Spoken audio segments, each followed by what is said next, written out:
What's up, guys and girls, and the other ones, the others? What did I see? What happened last night? Actman literally tried to deplatform Tommy C.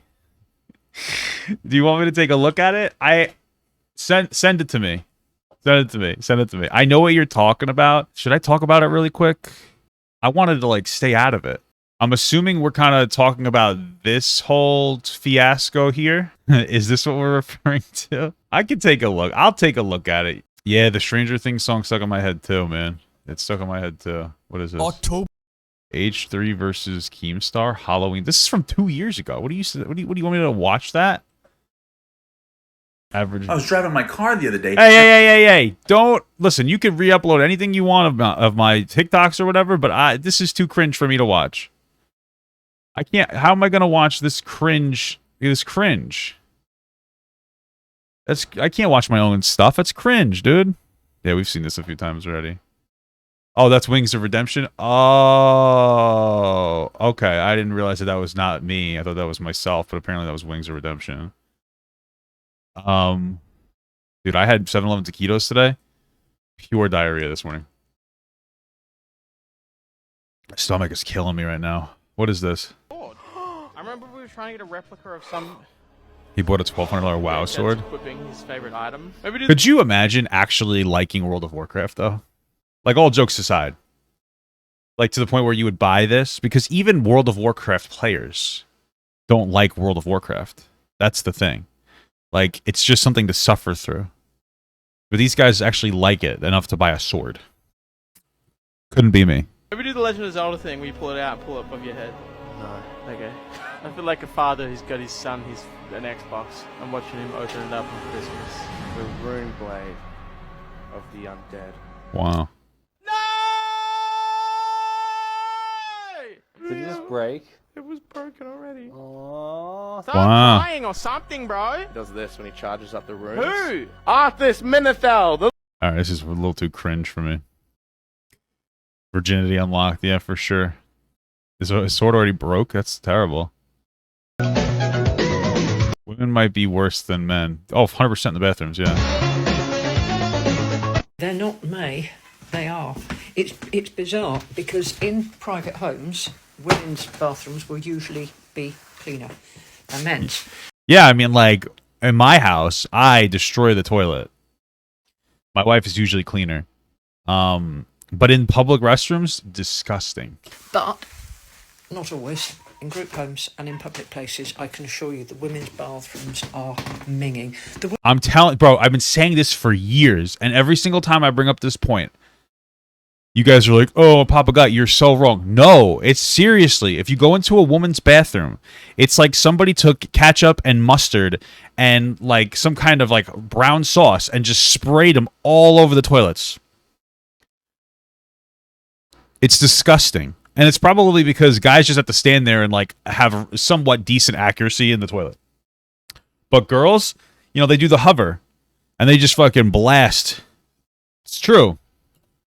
The worst thing that men tend to do is pee all over everything. And to be honest, you know, that's a bucket of bleachy water and a mop, you know. Yeah. I mean, if you really think about it, pee is sterile. So if anything, if I pee on the floor, I'm cleaning the floor. Did you think about it like that? You didn't, because you guys are silly. It's not the end of the world. Girls take it to a whole new level. There's loo roll everywhere, water everywhere, soap up the walls, makeup everywhere. It's just bizarre. Drinks everywhere, because they will go into the loo with their drinks, and then they leave them there or spill them there. Women's I didn't even know that. Like, drinks too? That's weird, because last time I was in a woman's bathroom, I didn't see any drinks there. They just kicked me out immediately. loos are minging. Yeah. Oh, yeah, I guess there's drinks right there. Ew, gross. Women are disgusting animals. I'm telling you, you guys are disgusting. Fucking Jesus. Alrighty. Bro, the hot take. This is not a drink. That's a cup of period blood. So. Alrighty. So let's talk about presidents using celebrities as sort of political stand-ins. This is really a 4-minute video from the Daily Wire on TikTok. How is it, bro? Okay, listen, seriously. How is it that TikTok won't even consider reinstating my account? Okay, I was no worse than these guys. And my worst, I was like a little edgy. And listen, this is fine. I think they should be on the platform. They should all be. But what? What? It's a little frustrating. Okay, it is a little frustrating. Oh, Papa Guy can't be on here. Why not? But you got the Daily Wire.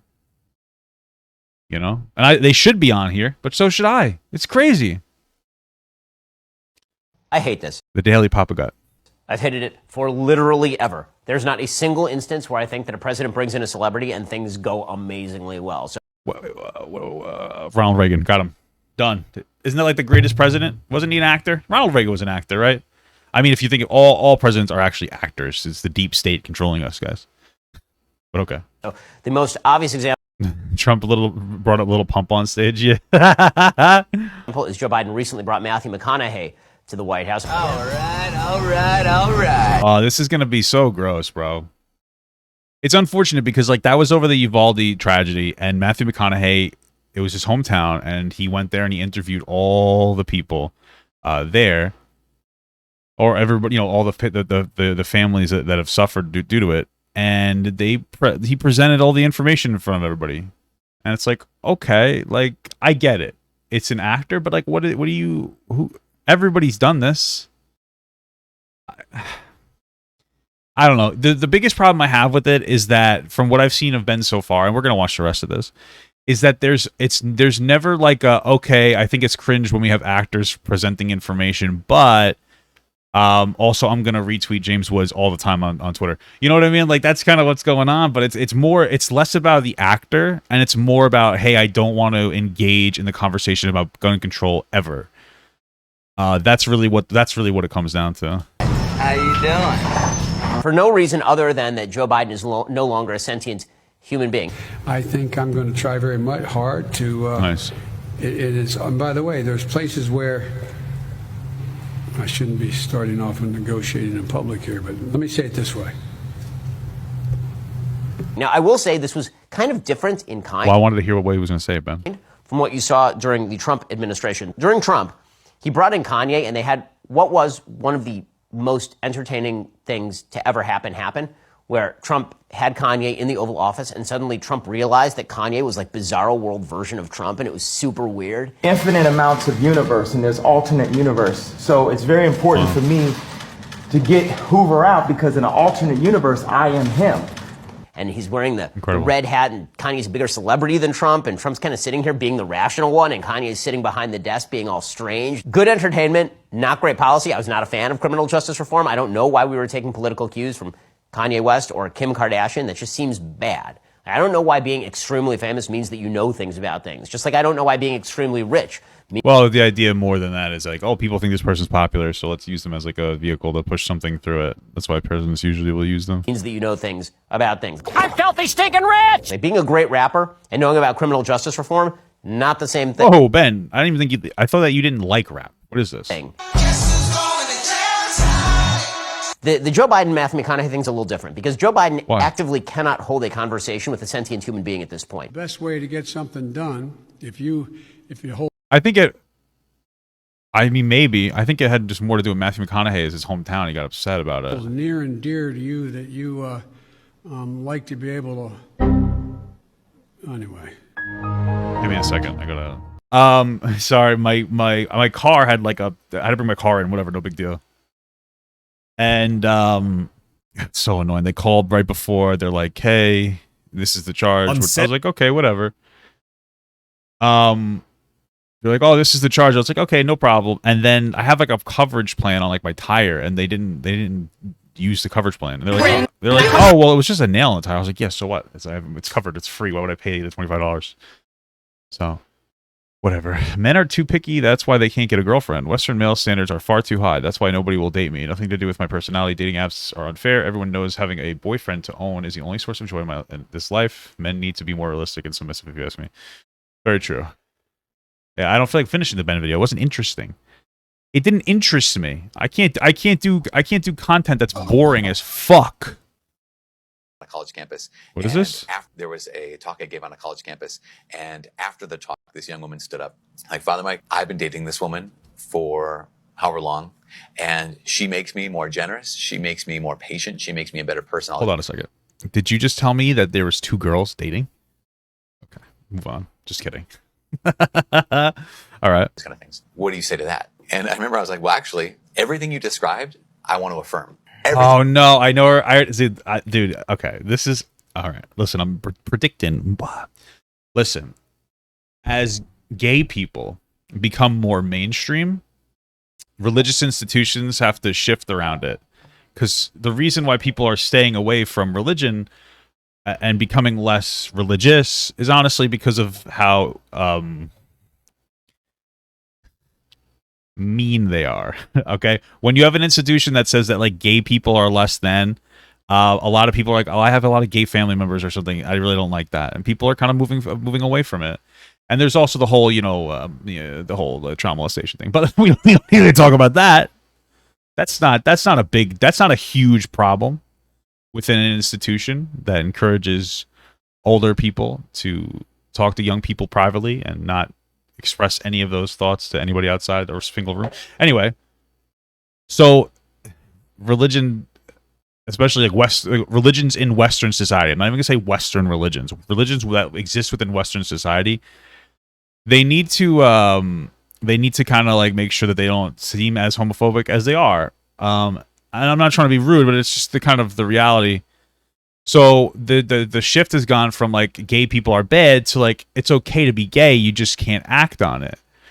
And one of those ways that they do that is they'll say like, oh, it's perfectly okay to have like a really close, intimate relationship with another man or a woman, but you just can't fuck them.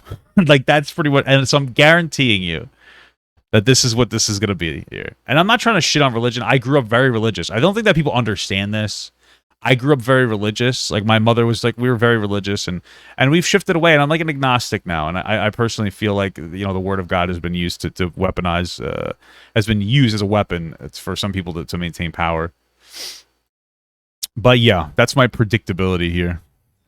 Everything you described sounds like a good relationship where this person is calling you out of yourself. This person is making you more generous, more patient. You have to die to yourself. You have to truly choose to love them in so many ways. Everything you described, the church can affirm.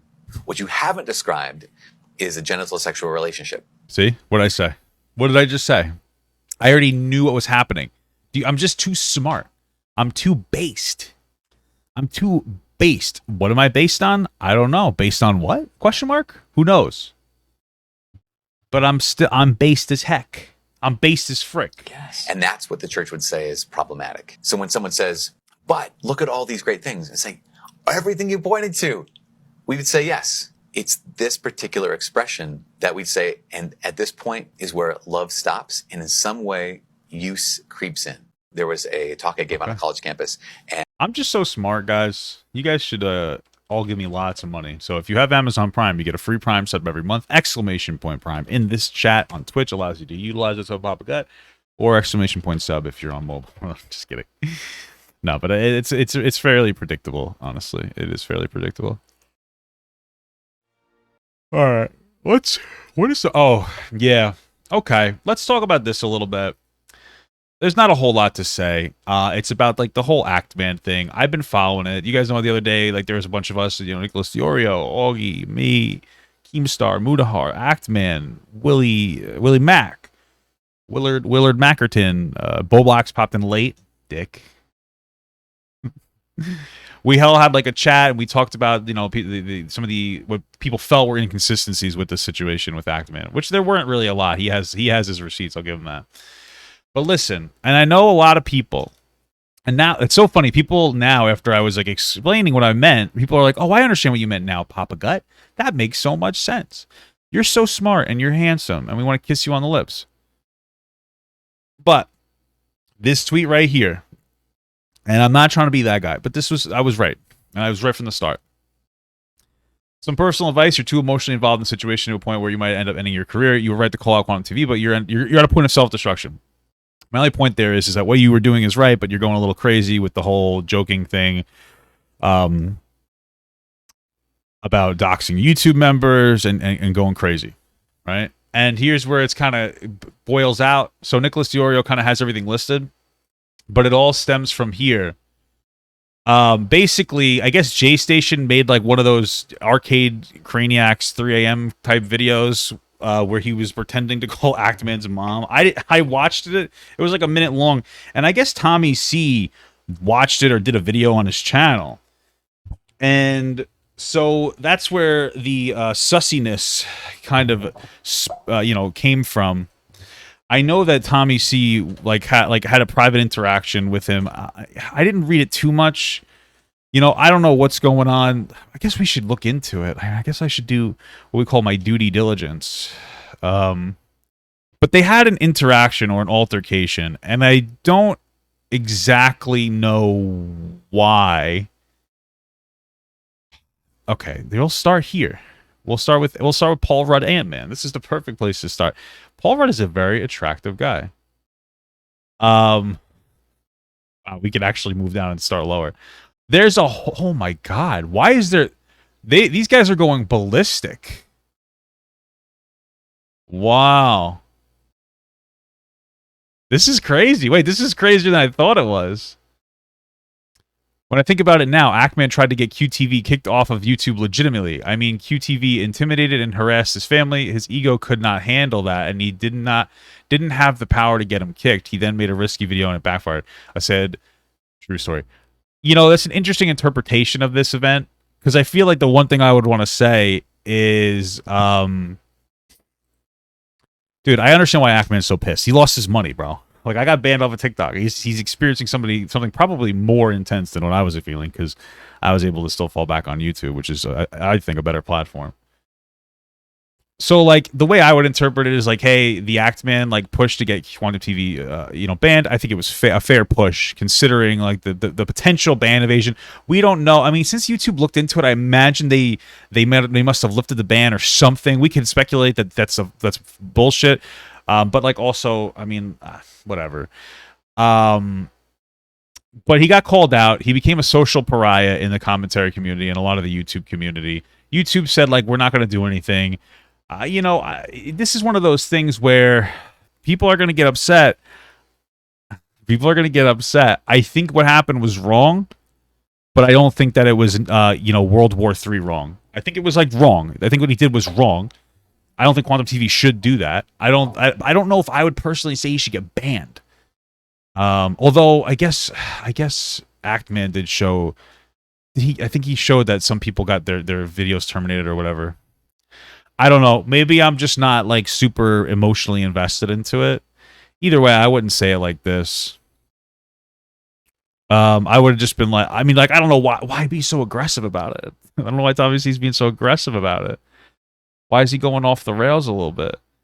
This is one of those situations where, like, I think the only person that's justifiably super frustrated is the Actman, and he's not acting like a man, bitch. I'm just kidding. No, he's having a moment. That's why I said he's trying to. Sorry. That's why I said he should try to take a breather. Because he's starting to burn bridges, and he might have a negative long-term impact on his career. Give it a week, see what's going on. But at least he has a reason why. Because his mom got, I don't know if I would say doxxed, but she got harassed in some capacity. There was definitely some foul play, in my opinion. But the back and forth has been fucking nuts, bro. Ew, the way you phrase it is intellectually dishonest. Now the Actman, more like the act of Vaush. Am I right, guys? Am I right, everybody? Everybody clap. This wasn't about ego. This was about how YouTube could overlook mountains of evidence regardless of how many people protected it. But nice narrative. There might have been a level of ego there. And I don't mean this is like a bad thing. I think that we all have an ego, But YouTube made a decision, and I don't think Actman's ego could let it go. That doesn't mean that he's not justified. I think that his video was fine. The follow-up video, it was a little intense, but, like, it doesn't... From what I watched, because I watched the whole thing, it didn't violate any community guidelines. That's the problem. It's like, okay, maybe Actman could have been nicer in that video. Maybe he shouldn't have released the video. Maybe none of us should release any videos. But like, there was nothing in there that, from what I saw, would have qualified as a bannable offense or demonetized offense. I think the problem is that happened, and then I think Actman pushed it a little too far with the whole jokes about doxing YouTube members, and then they felt justified in their actions to remove stuff. I wonder. The real question is like, what would have happened if he just didn't make those tweets? That's where he should have. He shouldn't have done. I mean, hindsight 2020, am I right? But like, that's what you'd say. And I know they're jokes, but you have to understand that from a business perspective, that doesn't matter. Like, this isn't condescending, but like, if you don't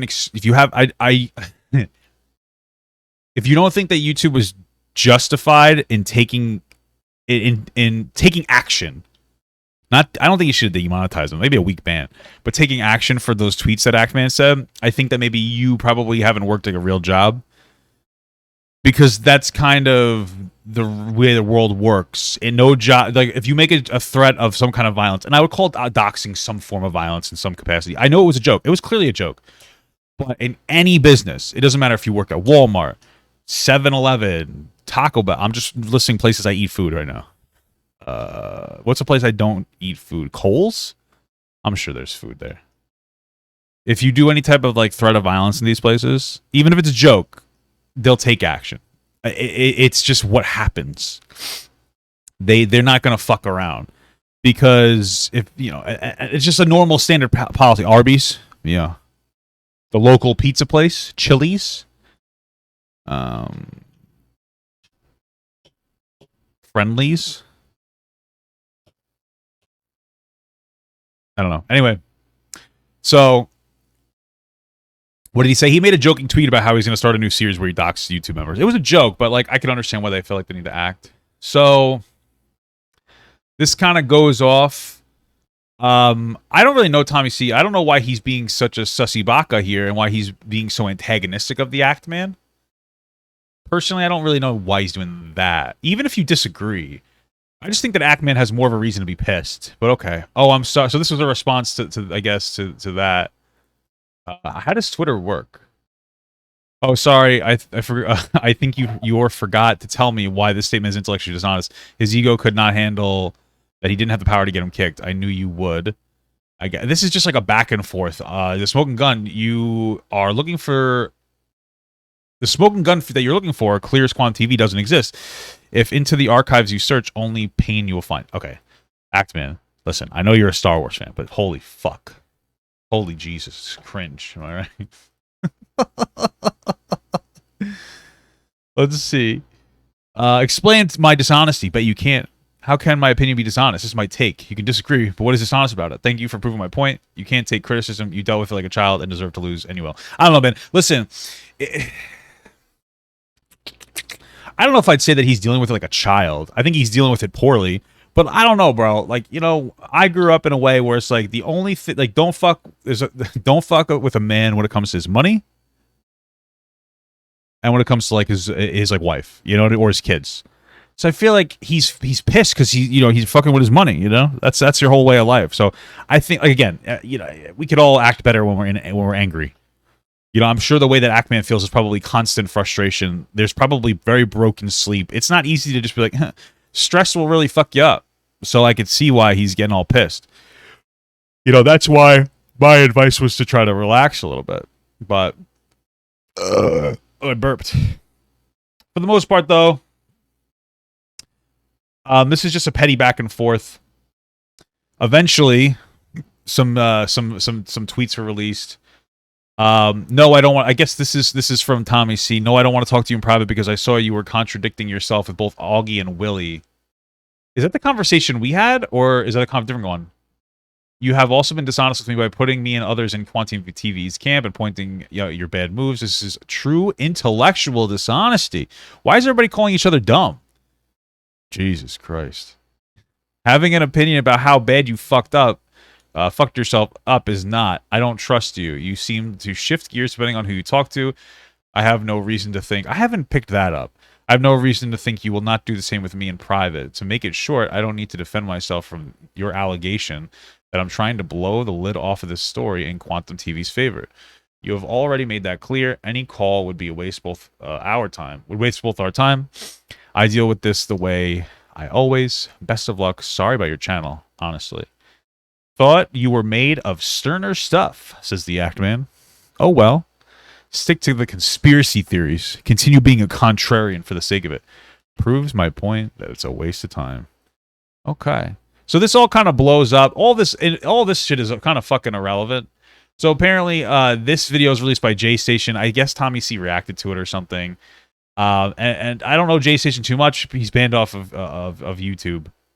And that's relevant. Wait, are there DMs here? Holy moly, this is crazy. There's so much going on here.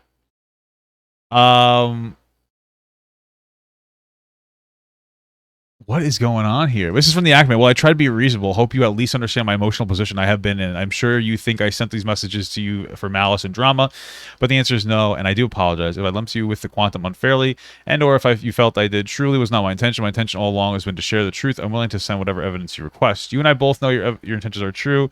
I sniffed you out. That's why you chickened out. Go through the evidence. This is Tommy C sending his back to him. By all means, I'll send you anything request. Don't drink yourself stupid. You've been doing that a lot. Yeah, dude, this is like a fucking shit fest. Not asking for anything in return, just letting you know where I stand. I don't care. This is fucking crazy. Bro, it's a little funny. It's like two grown men yelling at each other over this shit. But anyway, Nicholas Dior. Okay, so this is like a whole thing. And ultimately, there's a tweet in here that I remember seeing. But basically what happened is J Station made this fucking dumb video doing like the 3 a.m. bullshit, pretending to be whatever, Quantum TV's, like Quantum TV's mom. Well, this all kind of escalated because Tommy C, I think, reacted to it.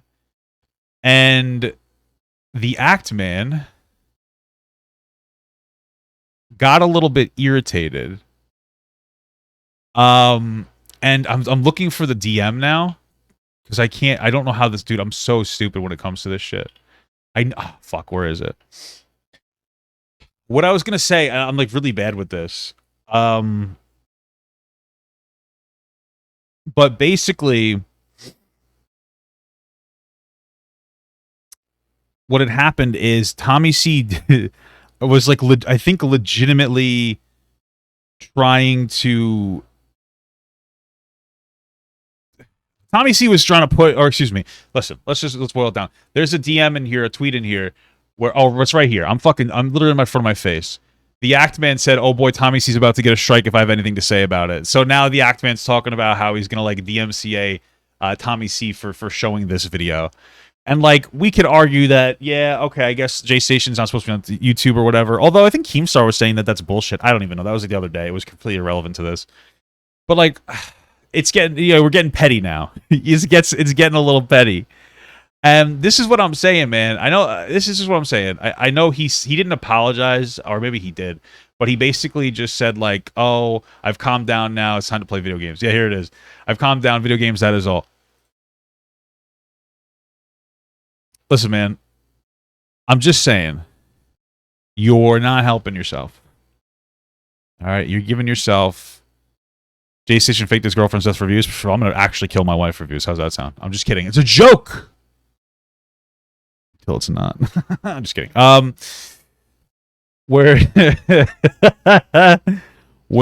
Dude, listen. We could sit here and we could have a philosophical conversation about the justification for the emotions of the Act Man during the situation. Being demonetized, having his mom called. I understand that. But at the end of the day, it goes to a point where this isn't helping the way you look. For the most part, people aren't going to be bothered to care about expressing that they're annoyed with the way that you're handling this situation. Because socially, that's a suicidal move to make. Because everybody's going to jump down your throat and shit down your neck. For the most part, the people that disagree with you are kind of quietly watching or disagree with some of your actions. They're like, I don't really like that. And they're thinking less of you. It's not even me. I understand that you're pissed. It's not me that's feeling that way. I'm just telling you the way that people are feeling. And realistically speaking, you can, whether you like it or not, you're hurting yourself more than anything else right now by lashing out. We'll be honest. It seems like Tommy C is just trying to fucking get like it looks like he might be a little bit of a contrarian. Or you know what? I think it's more that he's not super empathetic to what's going on with you, which I think is a fault of his. But at the end of the day, you know, life isn't perfect, and ultimately you have the most control over, you know, the direction that you take in life. Oh, I guess technically other situations have a lot of control, but you get my point. You have the most control over your impact that you have on yourself. You know what I mean? Like, you don't have a whole lot of control over everything else in your life, but you have control over the way that you interact with things. And at the end of the day, your goal is to not fucking destroy your career and your credibility. And, you know, I would just try to chill the fuck out. You know, maybe focus on that gaming channel. Use it as an opportunity to take a break. Jerk off, I guess. I don't know. So that's all I really wanted to say there. I know that was a little bit of a scat. I don't know what's... I'm gonna use this picture, though. And this is gonna be the thumbnail. Okay? Right here. It's gonna be the whole thumbnail. Thank you. Nice advice. Thanks. Zachary48 just subscribed. Hey, thank you so much for the subscription, my brother. Thank you for the subscription, my brother. We are ready. To say daddy's apology. Oh, yeah. Oh, yeah. Wow. I'm ready to say, oh, yeah. Wow. I don't even know what to say about that. I don't even know what to say. Holy fuck. The Deshaun Watson case just... Whoa, I'm not listening to a woman about anything. Wait, hold on. Is this a really bad... got worse. So it's been uncovered that he's met with at least 66 different women for massages in a 17-month time frame. And during... I'm not educated at all on what's happening here with Deshaun Watson, Sean Watson. Okay? I just don't understand. What? During this time, the Texans provided a place for Watson to get his massages, as well as created NDAs for the women to sign. And keep in mind that there have been 24 civil lawsuits that have been filed against him. So with that being said, how many games do you think he'll be suspended? So what's the story here? He got blowjobs. He forced them. Oh, okay. See, that's wrong, obviously. Listen, I'm not trying to be that guy. I don't know the specifics. I'm not going to like dig into this or weigh in on this. I mean, I don't know where I would even start. But we have a situation where a guy with a lot of money went to a massage parlor and then he got a happy ending. It's possible he forced them. That's absolutely possible. It's also possible that that can be a normal protocol. I don't know which one is what. I don't know. This is for them to hash that out. You know, when it comes down to it, you can't really sign an NDA though for something like that. Because it's illegal. Just resubscribed for 3 months. Hey, Oh. Papa, haven't been to a stream in a while, but still binge the YouTube. Hey, thanks so Now much, brother. For the robot to say a funny word.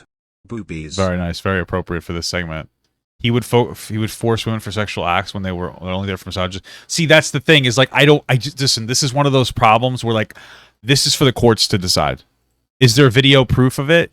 You know what I mean? Like, I don't know. He totally could have done that. Or also he might have gone there and just paid for it. And then women wanted to speak out because he was like famous. I'm not trying to be that guy.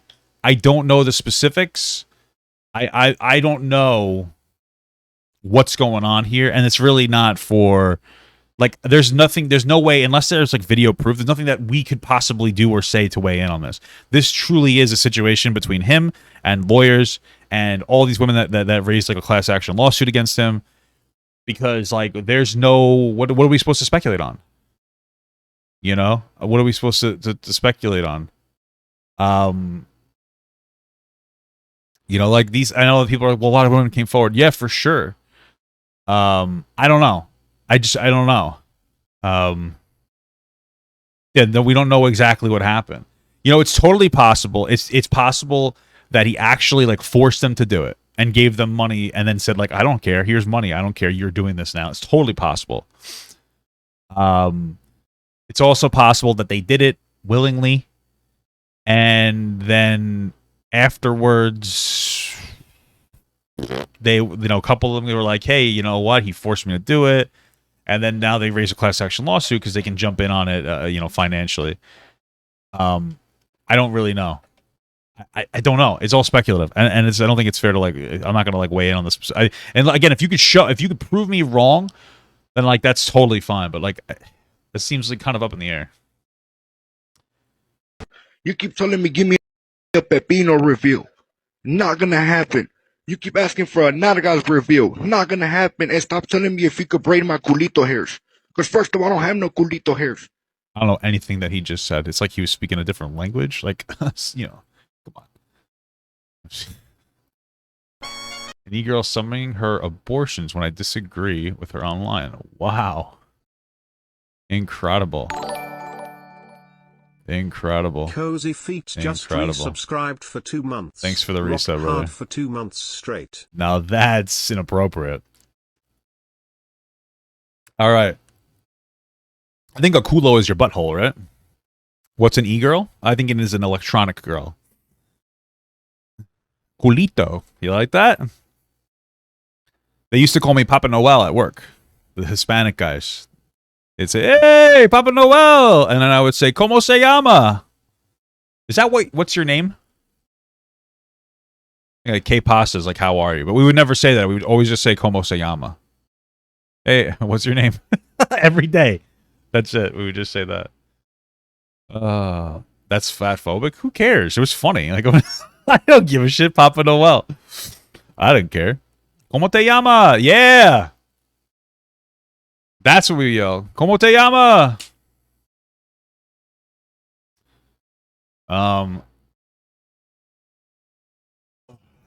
Gordito. All right. That's Santa. I know. That's funny. All right, guys. Listen, we got a little fun here. Jadyn commentary Lolcow. Now, listen. Here's the thing I didn't know. Let's go look up Jadyn real quick so you guys know who I'm talking about. Let's go look up Jadyn. Okay. Apparently, this is Jadyn. That's because it starts with an L. Jadyn is a commentary YouTuber who's always looking at my videos and then just making videos off what I talk about. I'm just kidding, brother. Sister, sorry. I just say brother for everybody. Sorry. Being serious, that was a joke. It wasn't a joke. It was like a misspeech. I'm just joking around. Because I take some of your stuff too. Listen.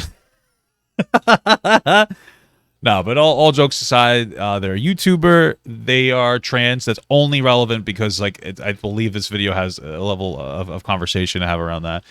Personally, I like Jadyn. They're pretty cool. That's it. I don't care. I know that they are the butt of the joke a lot for a lot of people in the commentary community, like Tom Dark and Tim Drake and Damian Wayne. These are all Batman characters. Yeah. Anyway, I saw this on Twitter. They were having a back and forth on Twitter, and this is what comes out of it. I guess it's content creator named Doc on the radio. This is a... So, you know, they made a video. Jadyn, commentary Lolcow. Now, here's something interesting. Here, you know what? I learned what a Lolcow is. I didn't understand. It reminded me of like a cowlick, you know, in your hair. I don't really get those. I'm bald. But apparently, it's somebody that you can constantly milk lols out of. That's it. It's because they're like a LOL cow. Like they're a cow and then you can milk it. Probably the stupidest fucking thing I've ever heard in my life. So that's incredible. Let's get this going. This is a video I've been putting off for a while now. And I watched that video from Thomas Dark. The title is definitely harsh. Today we are going to be talking about the YouTuber Jadyn. As most of you clicking on this video know by now, Jadyn has been in quite a bunch of controversies. But now listen, the one thing I'm going to say is it seems like there's a lot of people criticizing Jadyn.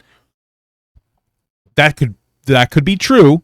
It also could be true that one person is criticizing Jadyn and then everybody else needs content. It happens all the time. Tom Dark, I would consider one of those individuals who like sits at they are a content creator. Like Sunny V2 is a content creator.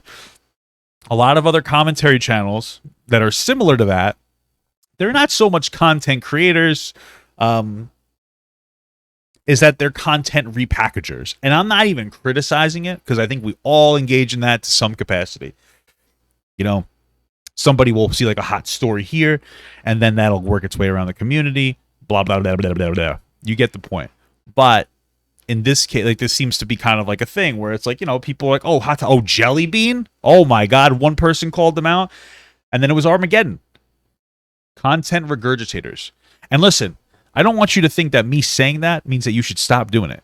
Get on your grind, fellas and fellettes. I'm just saying though, is it starts with it starts with your top content creator, and then it just starts trickling down like some really horrible diarrhea after you eat 6 taquitos from 7-Eleven and 2 chocolate chip cookies, and shit 3 times in an hour, and then go take a shower, but then have to shit after the shower, and I hate doing that. Okay. I feel as though a lot of information has come out, and not really come out, just Jadyn being a fucking retard on Twitter. Okay, what? Too based! Set the record straight. Lolcow is defined in UrbanDictionary.com as a person you get extensive laughs from who doesn't know they are being made fun of. Did I seriously just get fucking proved wrong on what a lolcow is? Bro, I thought I knew. That's it?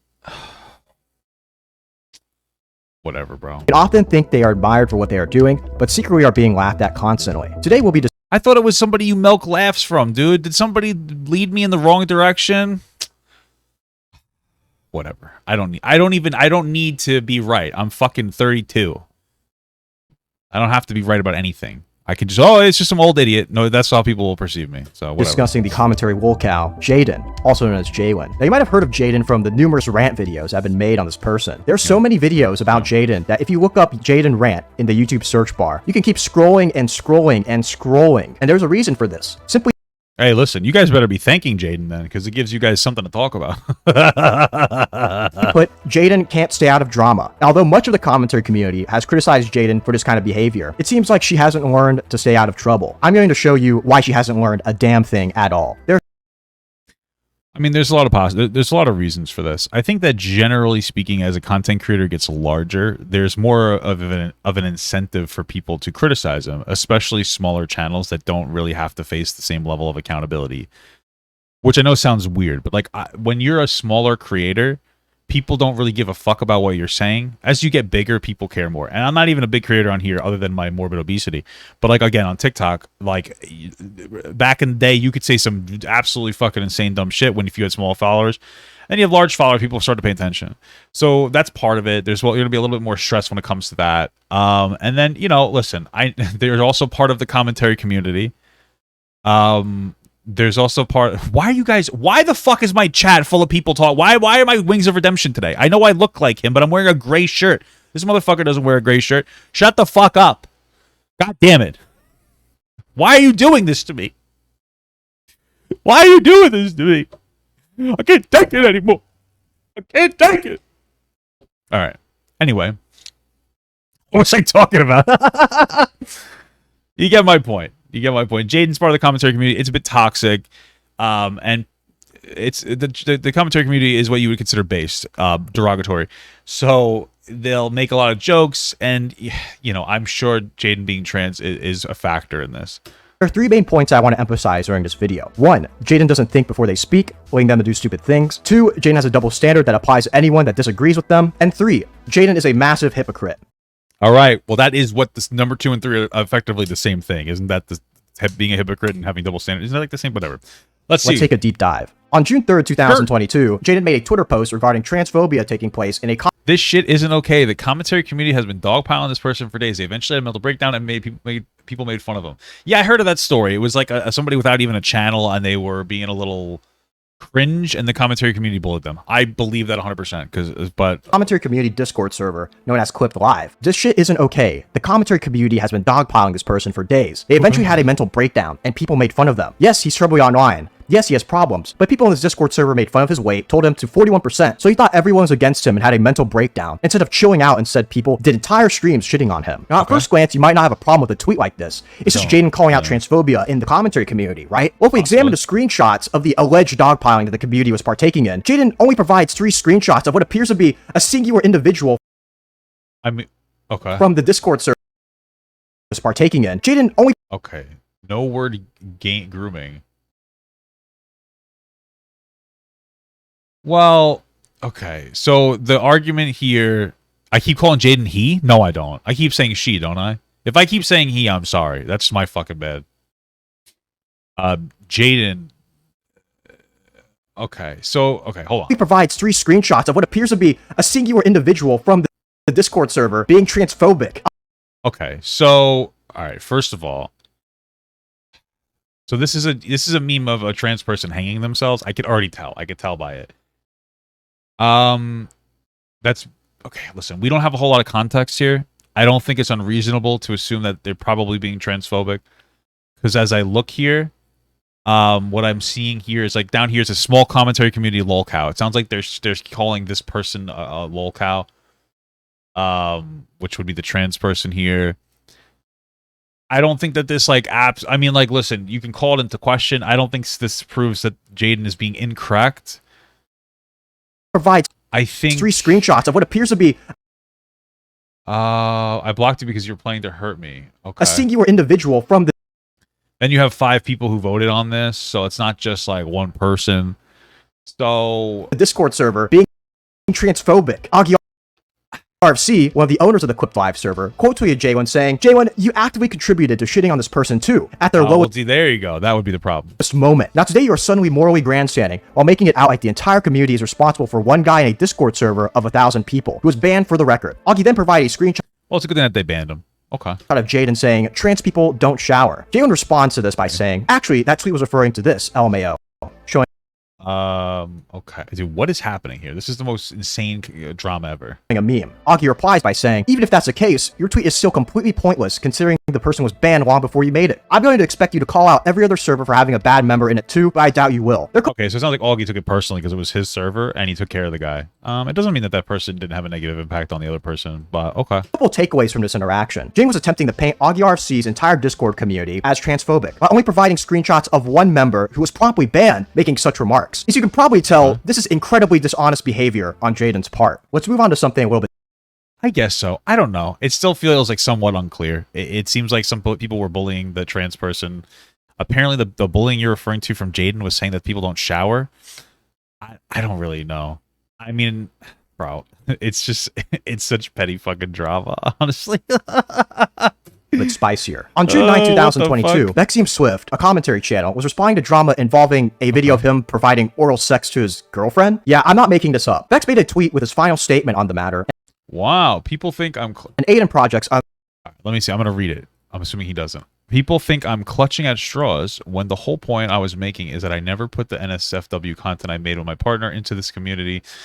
And I don't care if people knew about my relationship. I care that a minor made a tweet which contained a pornographic screenshot and shared it on everything. I didn't expect much from the 2020 community, but the fact that only my mutuals understand the real issue at hand is beyond me, all whilst my partner, who has nothing to do with the commentary community, has been dehumanized, experienced so many transphobic remarks, and nobody but you and a few others held these kids accountable. So it sounds like they did an OnlyFans, and then somebody took the screenshots and leaked it. What the hell did I just do? Okay, well, I messed everything up, but somebody leaked it? Is that what's happened here? Okay. The matter. And Aiden Projects, another commentator, quote tweeted this stating, "You're not a victim, stop acting like one." A user by the name of @CostButthole replied to his tweet saying, "Wait." I mean, I get it is a little, well, first of all, it sounds like they're signal boosting. I mean, OnlyFans content is supposed to be private in the sense it's like it's like copyright or something like that. So I guess it's wrong. Well, it is wrong to boost anything like that, but okay.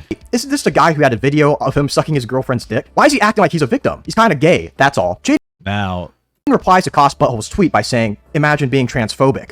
Now listen, this is going to get into a conversation about whether that is or isn't gay to suck a trans woman's pee-pee. All right? And we're, of course, going to engage in the conversation because this is what we talk about.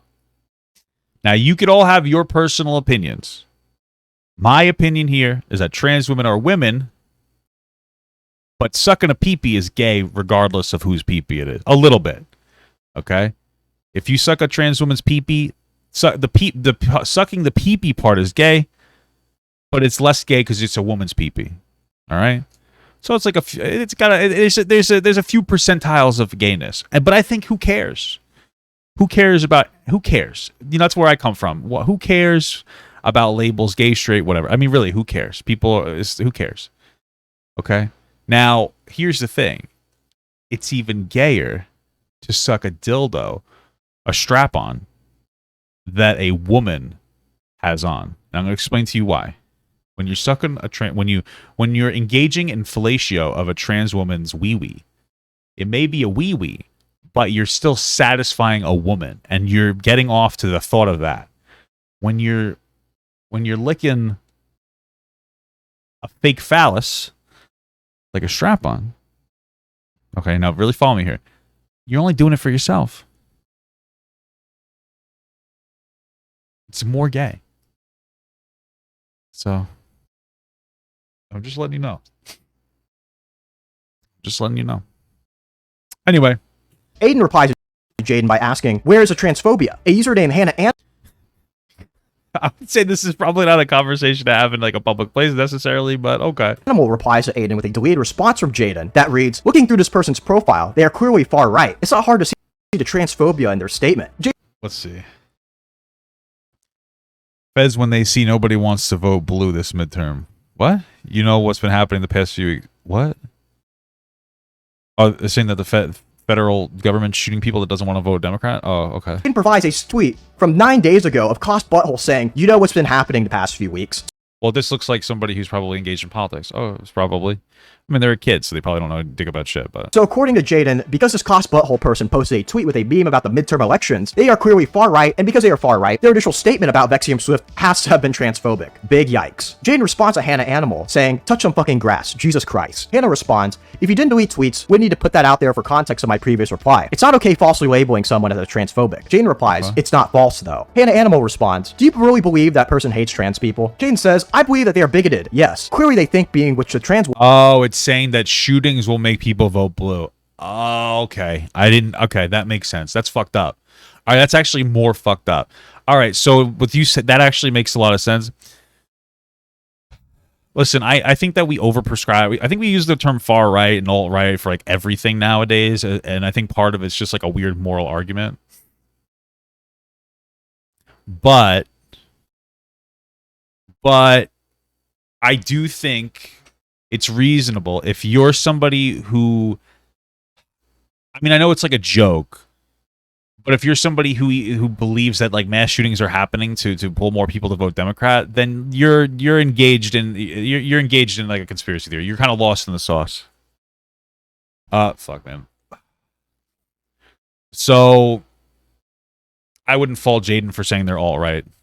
Honestly, I wouldn't. It's a really edgy joke. Personally, I'm not a big fan of it. I could see where they're coming from. Woman is gay. A user named Loafy Grapes replies, Jalen, they were joking. We were trying to tell you that. Well, so that's the thing. It's like, this is the thing with jokes, and this is what we were talking about even with the Ethan thing, and even with the Ackman thing. Jokes don't absolve you from punishment. Jokes can be a vehicle. That person might have been just saying that because they thought it was really stupid and funny and playing off of the conservative, like, insanity. They could have also said it because part of them believes that, like, you know, progressives will set up these horrible tragedies.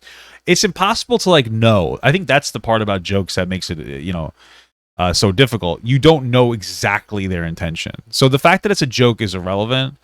But yeah, if they were just joking, yeah, you know what I mean? Like, it's all over the place. Here's the thing, man, is that like when you're gonna if you make an edgy joke like that, you have to understand that Jadyn interpreting that as like alt-right it's not an unreasonable interpretation to have, even if it's wrong. Like, I just want you guys to know that the majority of what trolling is nowadays, especially with young people, is pretending to be fucking stupid and then laughing when you actually believe that they're stupid. And you know that that's the truth, right? So you'll pretend to be an absolute, like, I do it in public all the time. Like I did that debate that I have on like the Leftovers channel where we did we talked about kids in drag. And the first thing I did is I came in and I said, I think we need to take it a little bit further when it comes to drag, and we need to make it mandatory for kids to actually engage in drag shows in elementary schools, and that we should also make it part of like a gym requirement. And nobody got the joke. The joke is I'm being an idiot and I'm being very dry, and like part of the joke is how insane what I just said was and the fact that somebody would say it, right? But like, what's the joke? That I'm insane. That's the joke. That's part of the joke, is that I'm fucking insane. You know, and so that's what a lot of jokes are nowadays. It's like pretending to be a fucking idiot and then being like, ha ha, oh, you're a fucking idiot. You know what I mean? Like, oh, I got you. You thought I was dumb? Well, I was faking it the whole time. You know, so we just do a little bit of trolling. That was a dry ass panel. Oh yeah, it was fucking dry, brother. It was fucking dry, or sister, whatever. In response to this saying, I don't think they were joking at all, unless Cost Butthole wants to clarify. Cost Butthole responds with, I said that sucking his girlfriend's penis on camera is kind of gay, simply because it's a penis. Just like how getting pegged from a woman is still kind of gay, and pegging is still based. Sure. Agree. Let's unpack this interaction here. So it's pretty baffling that Jadyn came to the conclusion that this Cost Butthole person is a transphobe based off a past meme tweet they made that was completely unrelated to the situation. This is a pretty clear-cut example of how Jadyn has a double standard when it comes to people they disagree with. Jadyn doesn't give this dude the benefit of the doubt and just straight up calls him a transphobe when he had a different take on the Vexium Swift situation. Alright, let's talk about Jadyn's hypocrisy. If you're a big fan of the channel, you probably know that I'm not a big fan of hypocrites. On June 11, 2022, I don't know who the fuck that guy was. Jadyn made a statement saying that making jokes that people aren't okay with still isn't fine. I don't like making fun of other people. If it was just a general joke, yes, I would be. Well, I'm trying to unpack what that means. Making jokes that people aren't okay with still isn't fine. I don't like people making fun of other people if it was a general joke. What does this even really mean, Jadyn? What the fuck are you saying? What do you want about? What's the context here? Making jokes that people aren't okay with still isn't fine? What are they talking about? I need like what the response is to what? Because if it's somebody in a friend group that's like, hey, stop making jokes about me, then like I guess like this can hold up. What is going on here? That people aren't okay with still isn't fine. I don't like making fun of other people. If it was just a general joke, yes, I would be. The problem with this tweet is that Jadyn is one of the worst people to be talking about this subject. Jadyn's tweeted out numerous times in the past. Well, the other one said religious people are sensitive. They are. Didn't realize there's a lot of religious people in the commentary community. Jesus Christ, I keep blowing all these losers. Making fun of religious people. Well, this is yeah, the endless wars, hatred, and oppression caused due to religion need to end. Believe what you want. I don't really care, but religion is weakness, and it is for the weak. I've accepted that life is pointless, that I could die right now. It doesn't matter. So like these aren't really jokes. I just want you to know that. So like your original claim. It's one of the worst people making fun. Your original. This is okay. This is saying that you shouldn't make jokes to people that aren't okay with. These aren't jokes. These are these really are statements of calling out religion.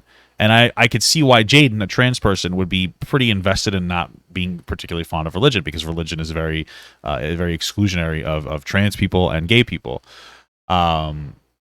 especially historically. It's being more accepted now, but it's still against the book. And we talked about this actually earlier in this segment, but for the sake, or earlier in this show, I guess you call it. But if I post on leftovers, it'll be a segment.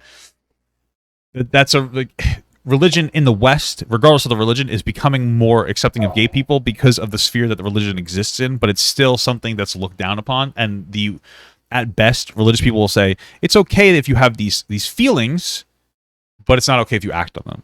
So like they're not making jokes, they're making general criticisms of religion. So about this subject. Jadyn tweeted out numerous times in the past making fun of religious people and their beliefs, even having World War II happen to all religious people. Well, that's probably a very edgy joke, sure, but okay. As one of their main tweets. Another moment of hypocrisy involved the recent Dream allegations. Now, Jadyn made a tweet saying, I don't know if I would say those things are hypocritical, but okay. Safe to say the Dream allegations are false. The original spreader of the allegations has gone private. Yeah, these Dream allegations that are just now blowing up again were false, and even directly pinged me not to run this story on my show. Burglar. But then the next day, Jadyn decides to make a video cutting the story of the Dream allegations on their main YouTube channel. Okay, so it's totally possible that Jadyn was being hypocritical. Jadyn decides to make a video cutting the... Here's the problem, is that like I'm bored on Twitter, and I watched this interaction going on there, and I was like, what the fuck is going on here? So I looked at, because I saw that tweet, and I was like, okay, Jadyn's, and then I saw that Jadyn made a video about it, and I clicked on it, and Jadyn's like basically instantly that these are false. So they're reporting on false allegations being spread. I think, if I'm being charitable to Jadyn, that Jadyn was just saying to you, don't run this story as if it was real. I mean, I could be wrong, but that's what I got out of it. Don't run the story because it's not in the way that it's not real. Doesn't mean that you can't run the story as if it's fake. It's also possible that Jadyn is just trying to capitalize on the Dream drama or whatever controversy surrounding Dream, and is trying to like be the sole conversation piece about the allegations. But you still could have made a video about it. Did you run Did you run it? This is a video. Did you talk about it? I don't know if you have another channel. What the fuck is all this? I don't even know what to say about that. All right. The story of the Dream allegations on their main YouTube channel. I don't know what I should be shocked at more. The fact that Jadyn willingly admitted that these allegations were false and then posted a video about them on their YouTube channel spreading these allegations, or the amount of well, again, they almost I mean, I will go fact check how epic and based I am. You know, let's see. So, recently, Dream was accused of grooming. Now, I just want to say, I personally don't believe that these accusations are true whatsoever, especially since all of this is coming from a very unreliable source. Yeah, so they instantly, in the first 10 seconds, say that they don't think it's true. So, I wouldn't say that they're necessarily signal boosting it. Okay. Hypocrisy from Jadyn telling me not to talk about it on my show, and then uploading a video about the topic. So what have we learned from today? Jadyn is without doubt the commentary lolcow. They're going to continue getting themselves into drama for the stupid things they do on Twitter and from the videos that they put out. So yeah, I'm not going to really expect anything to change, and I'm just going to keep laughing at them for the stupid things they do online. If you made it to the end of this video, thanks for watching. Feel free to like. All right, interesting video. Yeah, I just when I learned that this whole thing was fucking dumb. How do you like that? How do you like that, guys? How do you like that, lolcow? Nitsua53 just resubscribed. Hey, thanks for the sub, brother. Sussy balls, thank you. Oh, this you already said this to me. Don't be double sending stuff. Don't double send stuff to me. Ever. I don't like these jokes, bro. Don't send me like these jokes of stuff like this. It's not funny to me. I should have told you. Any girl with a tongue piercing is straight for the streets. Okay, relax. I can't hear you. Talk louder. Girls get this for one reason and one reason only. They plan on being on their knees. And I'm not talking about praying. Things. Okay. Who cares? Okay. Yeah, probably. You know, I had a tongue ring for 3 weeks because I wanted girls to think I could eat good gajungus. If you know what I'm saying. I'm not watching anything with Chatnit, bro. But it was just a very cringe thing. And at the time, I actually couldn't. We're going down a rabbit hole here as we're watching this Vaush video. Or video on Vaush. And for the sake of trying to be consistent, we have to watch this because it's relevant to one of the claims Vaush made about a girl. So we're going to watch the core video, okay? But I'm going to try to edit it from when I post it on YouTube so that this comes before I watch that video. So just keep in mind that, like, in the middle of the next segment here, I've watched this video, so the context will be all over the place. Let's get this going.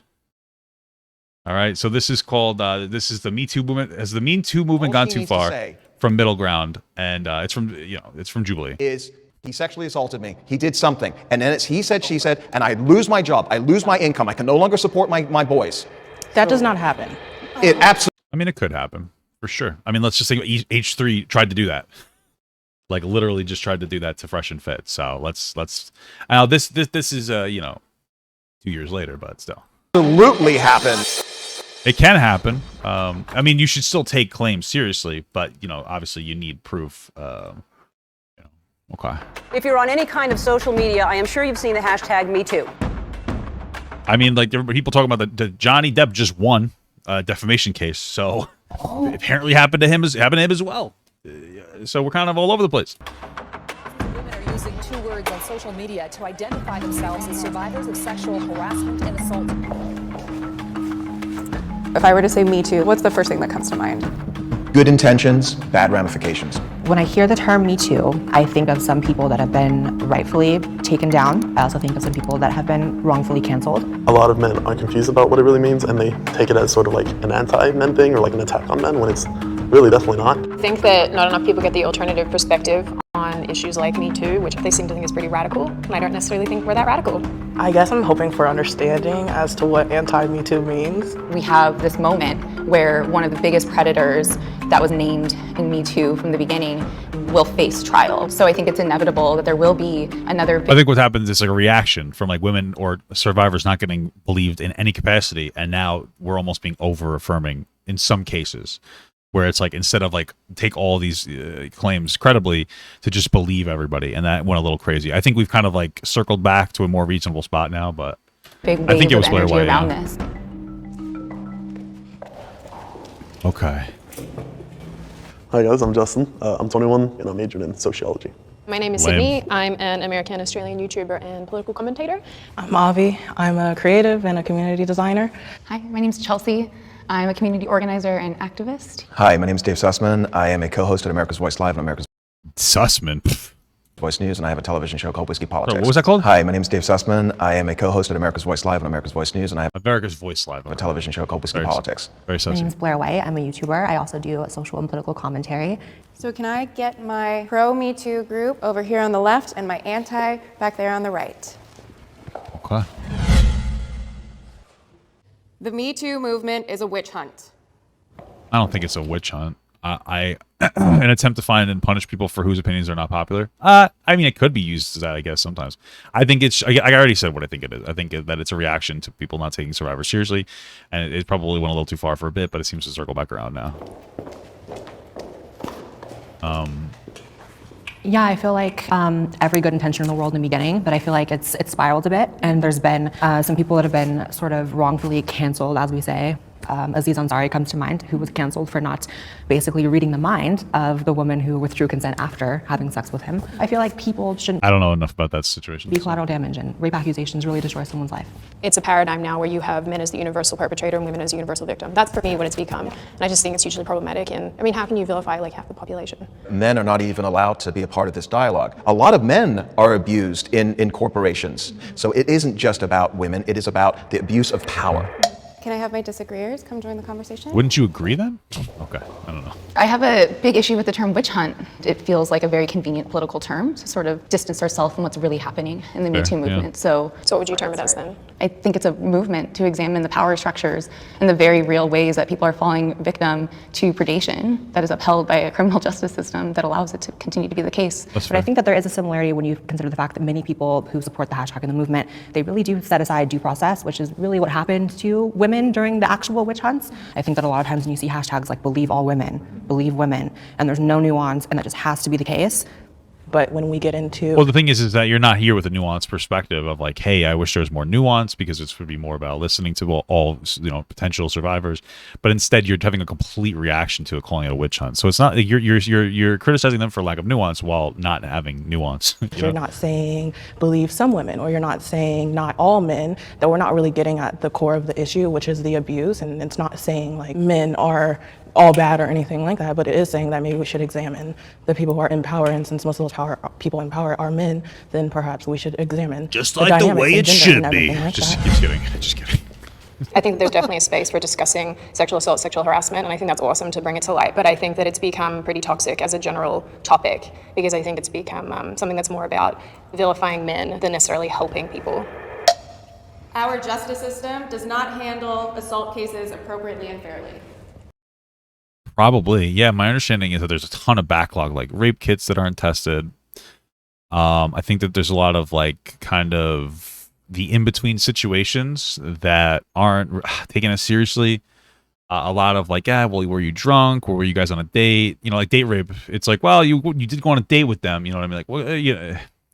So you could definitely make an argument, at least from a social perspective, for sure. Like, there's definitely, at the very least, not enough conversation about like what proper consent is.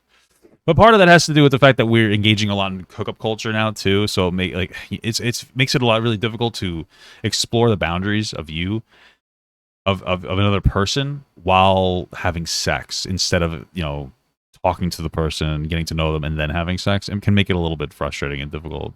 And there's obviously a very loaded conversation to have. In what context though? I mean, think about the entire process, right? From the time an incident happens till a moment where some form of justice is received, the onus is on the victim, the survivor, to navigate the entire system, right? So we're talking about having to share your truth. And that can also be very traumatic for them to share in more trauma. But that's a really fucked up thing. So like the apprehension of a victim to come forward, part of it could be due to them being looked down upon when they do come forward. So that's definitely a factor as well. possibly not creating enough of a comfortable space for them to come forward. But part of it's just that they don't want to keep reliving it so soon. But if you don't take care of something like this quickly, the unfortunate reality is like, you know, the evidence disappears very quickly. So truth, which is the darkest experience you may have ever been through. Police reporting, the evidence collection is an extremely excruciating process for people, and so often we don't even have the funds available to do that. I know schools in Los Angeles weren't even able to do rape kit testing on campuses, and then you look at the facts and data. that's another point too. Like campus police, so campuses sometimes will have their own police structures, and they won't take sexual assault claims very seriously, and they try to brush it under the rug so that their school doesn't look bad. So few people end up in jail, so few people even get their day in court. Absolutely, and I think too, I mean, again, how you said it puts onus on the victim already, is you have to prove that something happened to you. And what's difficult about that is, again, a lot of these situations are happening with people in power. I mean, if two people are in a room together and there was like no witnesses or no anything, then it's already, I mean, you're already disbelieved because it's your word versus theirs. What about the thousands of men that are accused in corporations that we've never heard of before, that may not have the socioeconomic power to defend themselves, not only in... I think historically, the issue here is that when claims are made, they're completely brushed off, at least before this movement. And so, like, yeah, it's a tough spot to navigate, but... Court, but also in the court of public opinion. And maybe they were falsely accused. How do you prove a negative? How do you prove that something didn't happen when it's a he said, she said? Well, I think we're getting a little twisted, though. I thought the criminal justice system was innocent until proven guilty, which Yes, again, it means it's supposed to be. And it is, because it means that the burden of evidence is on the person who is trying to say, you know, alleged. So the MeToo movement in September of 2018 were standing outside of the Supreme Court, banging on the door, saying that the man is guilty and he should not be nominated as Supreme Court justice. Based upon what? That the whole... That's 2 years later, so it's a little bit of an outlier. But like, yeah, you know, reflecting on the Justice Kavanaugh, the Kavanaugh situation, I remember being in that moment. I was like, yeah, he shouldn't get in. What a scumbag piece of shit. But now, after like really engaging in a lot of like nuanced sexual assault conversations and what sexual assault culture is,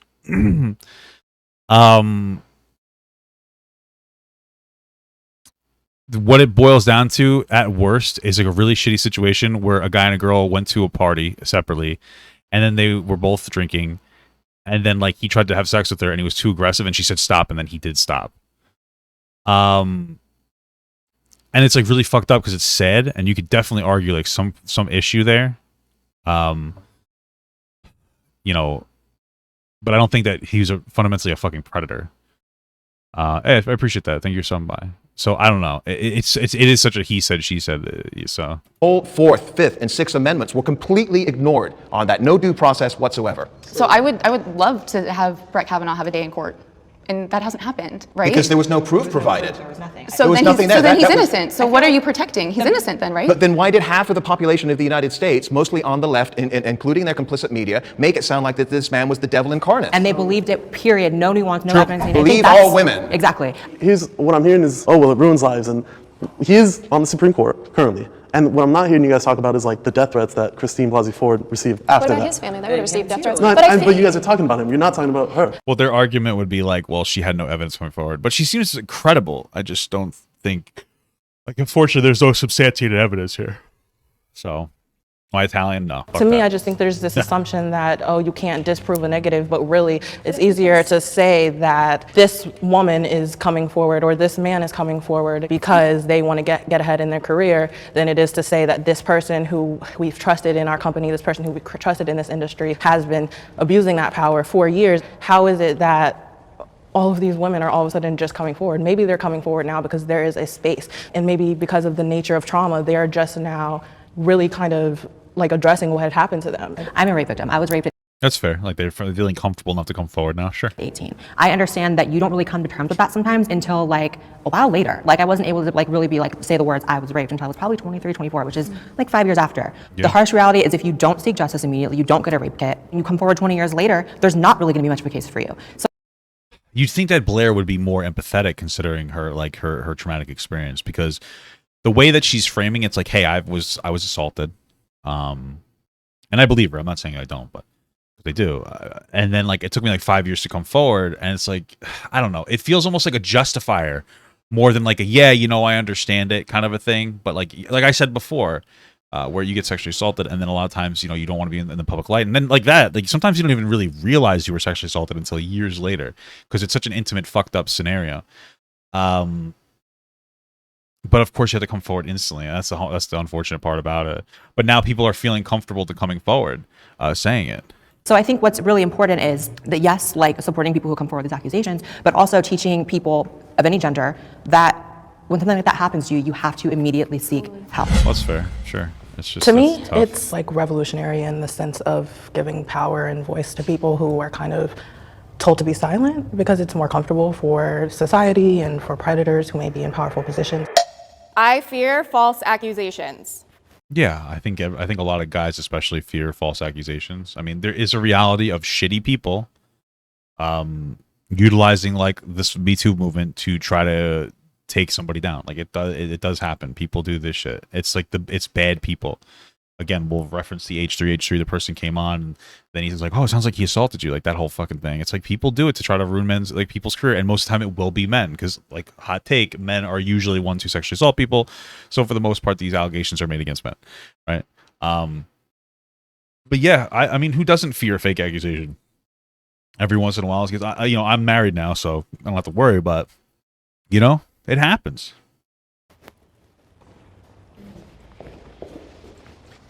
I am a big proponent of equality with women. I don't want to be, because I'm on the anti-Me Too side here, classified as a misogynist. I believe that the Me Too movement has swung no, I would classify you as a Mr. Misogynist, sir. Way too far, and a lot of men that I know are deeply concerned about, and I refer to the Harvard Business Review study that just came out 3 months ago that suggested that 58% of men are deeply concerned about being falsely accused. That's changed my behavior in my life. Well, that's probably a good thing. It's probably a good thing that you've changed your behavior in your life. It's very interesting. It's very interesting because when I'm looking at it, I'm gonna paint it up. We look at it as like we're gonna do this. Like you have a false accusation. Here, let's do this. Accusation. So people look at it as like, oh, you have a false accusation, or it's a true accusation. But like really, it's kind of a spectrum here a little bit, yeah. And this is kind of where sexual assault culture comes into play, and like, what does that mean? And like, so these are these things where it's like there are instances where men and women engage, where the guy may play his hand a little too much and make the woman really uncomfortable. And let me give you an example. And I use this example a lot of like, let's say it's a third date. A guy picks up a girl, he takes her like Applebee's, half off after 10, boom, very, very cost effective. He takes her home back to his place. They watch Netflix, and then he asks her if he can sleep with her, and then she's like, or maybe they even start kissing, and then he starts fondling her, and she's okay with the boobs, but he goes down, and she's like, no, I don't want to, and then he stops, and then he does it, he goes for it again a few minutes, like maybe 10 minutes later, and then she stops it, and then he does it again and again, 3, 4, 5 times, and eventually she submits. I don't know. It's hard because I don't know if I would consider that sexual assault, but I think it's definitely in the category there somewhere, because you're putting a woman in a situation where you picked her up. She doesn't have a car. You took her out to eat and you spent money on her. Now, of course, that doesn't mean that you're entitled to sex, but she might think that you feel that way. Of course, you got you went back to your house, you engaged in all these uncomfortable situations, and you were down for the kissing at the very least. And so like now when you look at it, it's like, okay, it seems like she's down, she's giving me a signal, she says to stop, but like, society also teaches me to be persistent, and now the woman just kind of submits because she doesn't want to get hurt, and you're getting more and more aggressive every single time, right? And so like that's one of those things where let's put that like somewhere in the middle. Let's say we put that like in the middle. That interaction is going to be like right here.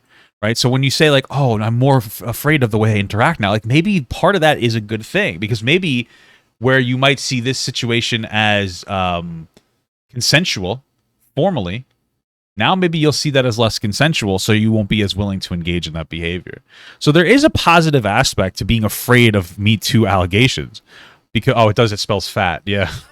I didn't even see that. That's funny. I'm sorry. This is such a serious segment. It says fucking fat on the screen. God damn it. Okay. Fuck, what was I saying? You fucking pieces of shit. You motherfuckers. Okay. Like I was saying, it's not a bad thing to be more afraid of your interactions, because it was not intentional at all. It honestly wasn't. It's not a bad thing to necessarily put into a situation where you're afraid of all your of more of your interactions, because it makes you more self-aware. Like, that's what I would call it. You're being more aware. You're being more aware of these instances where, like, maybe you'll be more respectful of the person that you're engaging with to not do anything. I don't know what I'm doing now. And so, you know, yeah, it's not all bad. It gets bad when, like, people are going to accuse you falsely. I will no longer date somebody in my industry. What's going to happen in 6 months or in a year from now when we've had a great relationship and it comes to its natural course of end and something happens where she's got this idea in her head that I did something to wrong her? All she needs to say is, he sexually assaulted me, he did something, and then it's he said, she said, and I lose my job, I lose my income, I can no longer support my boys. That does not happen. It absolutely It does not happen. I don't know if it does happen. I don't know if I've ever heard of that specific instance. But, like, yeah, you know, I don't know. Keep your text messages. Keep your evidence going. Have her sign a contract. I don't know. I consent. You know. I don't know. I feel like that hyper specific scenario. I don't know. I mean, maybe. I mean, I'm sure it happens. I don't really know. It sounds a little like, hey, I consensually dated this girl for 6 months, and then she said I raped her. I don't know if that specific thing happens. I mean, like, what's the dynamic? Like, are you her boss? And, like, I guess she would claim that she felt pressured into it. I don't know. Maybe. It happens every single day. No, that probably doesn't happen every day. That feels like a little bit of an outlier that could happen and may have happened, but I don't think it's, like, super occurring. People are pushed off. Okay, it could happen. I think that you're talking about, well, men are scared now to, you know, be alone or whatever, and I think that's really just like men finally being held accountable or maybe not even held accountable, just like be aware of the space that you're taking up and your actions. So yeah, we're talking about false accusations, and I've been falsely accused of sexual assault, and absolutely nothing has happened to me. My reputation's not ruined. Yeah, but you're fat and ugly, so I'm just kidding. I'm just fucking around, brother. I agree with what he said. Get a job, I can go to school because I didn't sexually assault anyone. With all due respect, you're at a much different place in your life than other people who have careers, who have jobs, who have families. You're a college student, and you are not at a place right now where you're carrying those responsibilities. But I think like, why are you, I mean, if you know you're a good dude and you don't inappropriately touch women, like, He doesn't know the women are good women. So for the past 30 years, I've been working in corporations, and I've worked with a lot of phenomenal, incredible, dynamic, powerful women. Wow. Maybe 10 years ago, I was going on business trips and we were having dinners, and, you know, people are having drinks and things can happen. I'm not suggesting that anything inappropriate happened. But today, that would not be something that I would entertain. It's not about me being uncomfortable. It is that 58% of men, that's 60% almost of men today, say that they are uncomfortable being in a business relationship with a woman where they cannot be on a one-to-one. And that is impacting, So just don't fuck anybody in the industry or whatever, I guess. I mean, okay. Women in their ability to progress in corporations, and I don't want to see that. I fear false accusations. What? This guy's confusing the shit. In a business relationship with a woman where they cannot be on a one-to-one, and that is impacting. That's impacting women in their ability to progress in corporations, and I don't want to. That what he just said was super problematic. That's the fucking problem. What he just said was really problematic. I'm going to explain to you why. Let me just listen to it again. Comfortable being in a business relationship with a woman where they cannot be on a one-to-one, and that is impacting. That's impacting women in. Okay. Oh, I just opened up fucking balloons. I did not mean to do that. Sorry. Okay, so here's what he said. Okay, fuck, this is insane. This guy's fucking insane. All right, give me a second to unravel my brain process here. Okay, so you have let's just do like a comparable scenario. So you have a man in a business setting, and then you have like a man and a woman, right? Now, logically, you should understand that two men in a business scenario, they can go out to eat and they can have drinks, they can interact with each other, and they can have like a positive relationship. That means that women can do the same thing with men as long as it's strictly professional. The reason what he's saying comes off as super problematic and kind of sexist is because what he's saying is that you can't have this interaction anymore with men and women in a professional setting because they might claim rape. But nothing that you would ever do with another man in a business setting would ever lead to that, which means that you consider it a factor to when it comes to a man-woman relationship from a business perspective to be some kind of flirtation or like sexual advance. So it makes sense to say, baseline, I'm going to remove flirtation and sexual advances. But to say that this hurts women means that like it means that one of your primary motivators, even if it's subconsciously, seems to be, when it comes to interacting with women, seems to be how attractive they are, and it makes you look really dumb. My wife just said in the chat, if you can't go out to dinner with a woman without being worried about being accused of something, then you're definitely the problem. Like, how you can't have a business relationship with a woman and it's hurting them. I mean, almost like victim blamey-ish. I'm not saying he's a horrible guy, but just realize the way that he interprets the world is it's very normalized. From what I'm extrapolating here, it seems to me that what he's very much normalized some form of sexual or flirtation, and it comes to a business setting. Now, men and women can flirt, and like I flirted with women at work before. Like, yeah, you can definitely do that, and it's probably more common than two men flirting. But what you're saying, you're not saying, hey, it's time to look at it when I look at women in a relationship, when I look at women in the business world, to stop looking at them as like, to an extent, some kind of a sex object. Instead of saying that, he's saying it's gonna hurt women. Okay, well, why? It's like, well, because one of my motivators for going out with a woman is to potentially fuck them. And it's like, okay, well, when you're in a business scenario, that's really inappropriate. So, oh my God. In their ability to progress in corporations, and I don't want to see that.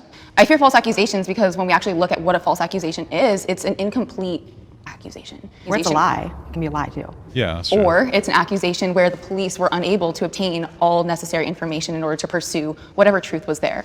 Yeah, or it could be a lie. I mean, those two things are there. Right. There could be a small percentage of lies in there, but we also can't get blinded by what we think or want to think a false accusation is because it's politically convenient. Because we want to, make it sound like, well, it's your responsibility to ensure your economic future. So, take it as a serious threat that I don't want to be with women in a space because of what's happening. I feel like all of us are talking about real harm. Like real harm. And so it's sad that we talk about false accusations and we start throwing all these distractions out there when there's real harm that we could probably all be really good at solving together.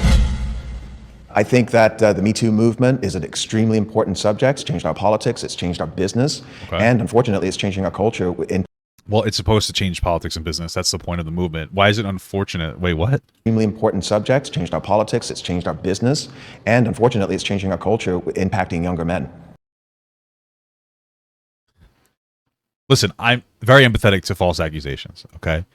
I've talked about my story of false accusation before when I was much younger and how I was a scumbag, but this girl falsely accused me. Let me explain. I wasn't really dating a girl. I was fucking around with this girl. We were casual sex. We were fucking on the regular. And then I met her through a dating site. And then I met her friend through a dating site and I started talking to her friend. I didn't know they were friends at the time. And then she told me they were friends because we would like talk about other guys and girls and shit because like we were just fucking around. We didn't care. And she's like, oh, that's my friend. Can you just do me a favor and not sleep with that person? And of course, being the absolute Giga Chad based person I am, I went and I slept with her. I went on a date with her. And that's really shitty. And I wish I had. So what happened is at the dinner table, she was texting her friend that I was on a date with saying like, oh my God, this guy's a piece of shit. He fucking raped me, all this other shit. And she started laughing because she's apparently done that before. I was like, I didn't do any of that. Right. Now I regret sleeping with her friend because, I feel bad for her, hurting her feelings. But like, these things do happen. It's a false accusation. That being said, like, that can be a way that it's impacting men for sure. The other way that it can impact young men is to teach them to keep their shit together, more accountability for having negative actions. And I'm going to make a reasonable assumption that there is more young men that are more aware of their interactions so that they don't overcross a line than there are men getting falsely accused, right? So I'm not saying that we shouldn't talk about false accusations. I'm just saying that like you're making this argument that the entire thing is bad. Oh, this is so bad. It's like, well, is it? The idea of having confidence to go and talk to a young woman that you find attractive, that builds confidence in men. And if they don't get that confidence from that, they're not finding it elsewhere. And we're starting to see men turn inward. They're playing video games more. They're going to porn more. They're not getting off the couch. And are you saying that MeToo is the reason why men don't go out and socialize? I did 100% false. Like I know, like people don't go and socialize because it's like there are like the video games existing are why men aren't socializing. I'm not saying no video games. I like video games, but like it's not like they're like, well, I can't go out and talk to a girl because they might falsely accuse me. I'm just gonna play fucking World of Warcraft. No, it's like I'm so obsessed with World of Warcraft, I'm not going out and I'm not touching grass. You're super backward. This is one of the examples where like every single time there's a problem, video games are the video games. See, well, excuse me. in the reverse. But it's like people aren't going to video games because they're afraid that women are going to falsely accuse them. People are just playing fucking video games, and it's having a negative impact in some areas and a positive in others. Right? Really, really awesome reaction time. More fun than the real world, but less bitches. Yeah. And that's going to impact them later in life. Okay. The lines between harassment, assault, and rape are being blurred. I don't think so. Maybe there comes down to like a really nuanced area where like interpretations where like one person could feel one way and another person can feel another way, and that's why I think it's very important to teach, especially young men, to get more clear consent from girls when they engage. You know, like explicit. Ask a girl if you can kiss her. I know you're like, no, you're a beta. You don't even get bitches. So shut the fuck up. But like, you can ask a girl. You can touch a girl. Blah blah blah. And you can be like, do you want this? Or even before you get to that point, you could say like, hey, listen. Like when you first go on a date, you could just say like, hey, listen. At any point, if you don't want to do something, just tell me no. I'm going to stop. Like just in general, you could say that. Hey, listen, like if I do something that makes you uncomfortable, just say stop or no, and I'll stop. Like don't even worry about it. Like you can throw that into a casual conversation over dinner, or you could say that before you start fucking around with a girl. It's not gonna make them go, ew, oh my god. No girl is gonna be like completely turned off. You can do it in a sexy way. So like if you want less blurred lines, like it depends on how you engage a cat. Because like for me, I never went to bars or clubs to fuck. I would talk to girls on like Tinder, and then we'd go on like a date, and then we would fuck. So like I could demonstrate that before that. We get like a little comfortable, but you want to go back to my place, you know, blah blah blah. Be like, listen, if there's anything you could always tell me like stop. Don't even worry about it. Like if you're uncomfortable, that's all you have to teach guys to do, and women too. Okay, can you demonstrate in the sexy way? It's really more about like how you say it. You know, so you navigate that yourself, honestly. Like, you don't have to be like, can I kiss you? You can say, I want to kiss you, or something like that. Or again, you could just, do the pretext, and you can bitch about it all you want. It's really not that big of a deal. Okay? So. Y'all don't agree at all? Okay. So if you're in the workplace and somebody puts their hand on your waist and it's unwanted, and you shouldn't be putting your hand on anybody's waist in the workplace. I've solved the problem. Okay. And there's even guys who have walked up behind me at work and put their hands on my shoulders. That's fucking weird. Even if it's not sexual. It's like, get the fuck off me. Don't touch me. You shouldn't be putting your hands on somebody's waist. That's generally a sexual move to an extent. That's a tester. That's what we call like a tester, right? So there's different things that people can do as like a tester. It could be something through like text messages, or you can maybe go for like a hand movement. You can even argue that like kissing is part of that, dropping like a sexual innuendo. These are all like testers to see how they're feeling. But you don't need to be doing fucking flirtatious testers in a business fucking setting. So don't do that. What other would you go around touching men's waist? No. So then why are you doing it to women? Oh, I don't know. It's just normal. No, it's not. That's the problem. Yes, that's the problem. Okay. you go to human resources, the person who did that could be accused of sexual assault. Well, no, they would be accused of sexual harassment, and then they would probably be made to go through a sensitivity course. Don't touch people on their waist. Your defensible position is, yeah, but I like touching women on the waist. You're weird. You're creepy. Oh, that might be normalized in like your era, but that's why we're changing social dynamics. Don't do that. Don't touch women. Don't touch people on their waists if you're a guy or a girl. Now, if you get any man on the street or any man or woman on the street and say to them, so-and-so was convicted of sexual assault, in that person's mind, they wouldn't be convicted of sexual assault because they put their hand on somebody's waist. This guy's a little too lost in the sauce. That's the same as rape. Yeah. Okay, and so yes, there are a tremendous number of levels that are going to differentiate the seriousness between the hand on the waist, which is unwanted, and should be dealt with. If somebody touches you in a way that you're not comfortable with, you should say to that person, I'm uncomfortable with you touching me this way. There was a study. Yeah, but then the problem is like, oh, hey, I'm a guy in the workplace, and maybe I'm your boss, and I touched you in this way. We don't have like an equal dynamic. Don't do that. Or maybe it's like two people that are together, like a guy and a girl, and they're in the same rank, but then like the girl touches, or the guy touches a girl on the waist, and then like, or you know what? Either way, it doesn't matter. The guy touches the girl on the waist, and then they're like, oh, I was uncomfortable with that. They go to their boss, and then their boss is like, yeah, it's not a big deal. Or maybe the girl touches the guy on the waist, and he's uncomfortable, and they go to the boss, and the boss is like, oh, you're a pussy. These are the problems that go back and forth. So study that was done in Australia on college campuses. campuses that basically tried to measure how many women have experienced, or well, it had a very small fraction of men in that too, but it was predominantly women how many have experienced sexual assault and things like that on campus. And the number came back and it was very high. But what they'd included in that was like leering, like someone leering at you. And Yeah, like looking at you. so I think that part of the problem is that none of this is cool. Like none of it's okay, none of it is acceptable. But I think what's happening is that we're conflating these things that are not on the same page. And all it does is inflate the numbers and makes things look much worse than they actually are. And it doesn't reflect the reality of how things actually are. These things that you consider to be less than leering, touching, harassment versus rape, like by saying that there is a legally it is less, but there is or just in general. Well, this is a conversation about looking. Like, yeah, looking can be inappropriate, but like, you know, it's uncomfortable for sure. But that shouldn't be part of like. I wouldn't consider that any like a form of sexual harassment. Honestly, I just feel like that's way too far. Like that shouldn't be part of like a sexual harassment statistic. So like, yeah, that statistic seems like it's very blurred. As I'm trying to say, when you're grooming someone, and this is something that people do, they test little things. Like if I look at her in a way that makes her uncomfortable, or them, or him in a way. You have to be joking. You're saying that staring at somebody is grooming now?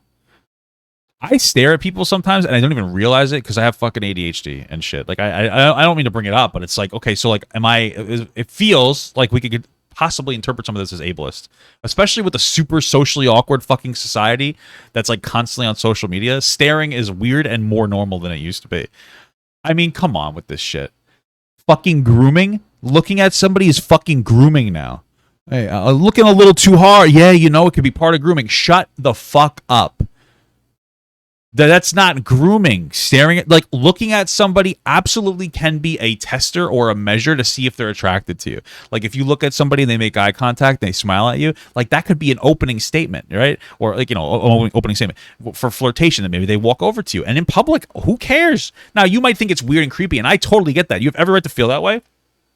But it's not sexual harassment. It's not grooming. If they start, like, fucking grabbing their cock going, like, yes, now, I mean, that's what I would consider that sexual harassment. But they're just fucking, like, looking at you. Grooming is a very deep, methodical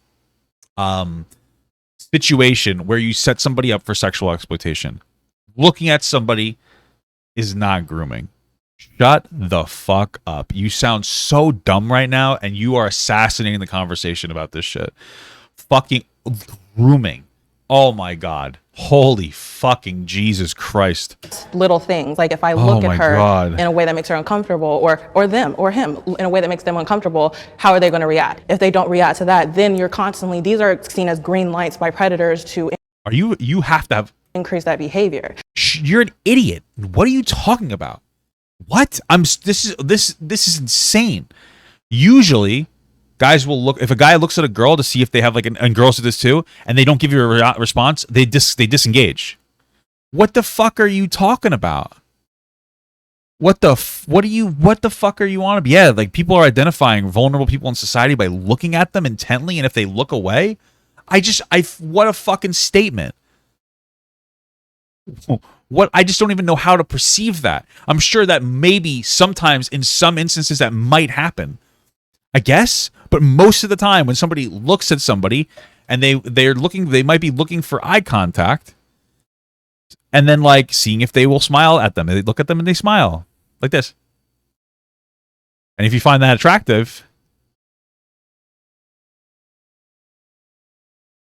okay, if you find that attractive, you'll look at and you'll look back and smile. Right? So, like, you know, you do one of these.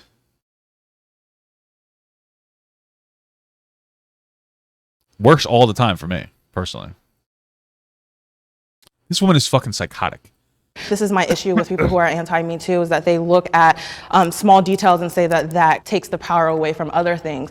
You're an idiot. I'm sorry. You've ruined everything. You've ruined the conversation. You literally have ruined You're being so unreasonable. Who the fuck would listen to what you're saying anymore? Context matters. All of these context matters. Context matters. When you say that 81% of women have been sexually assaulted, including leering and someone entering your body, which is rape. Okay, so let's take away that. Let's take away and that. it's creating 1 hysteria. in 4 women It's are creating actually hysteria. raped. That's 25% of No, women. those numbers have been debunked.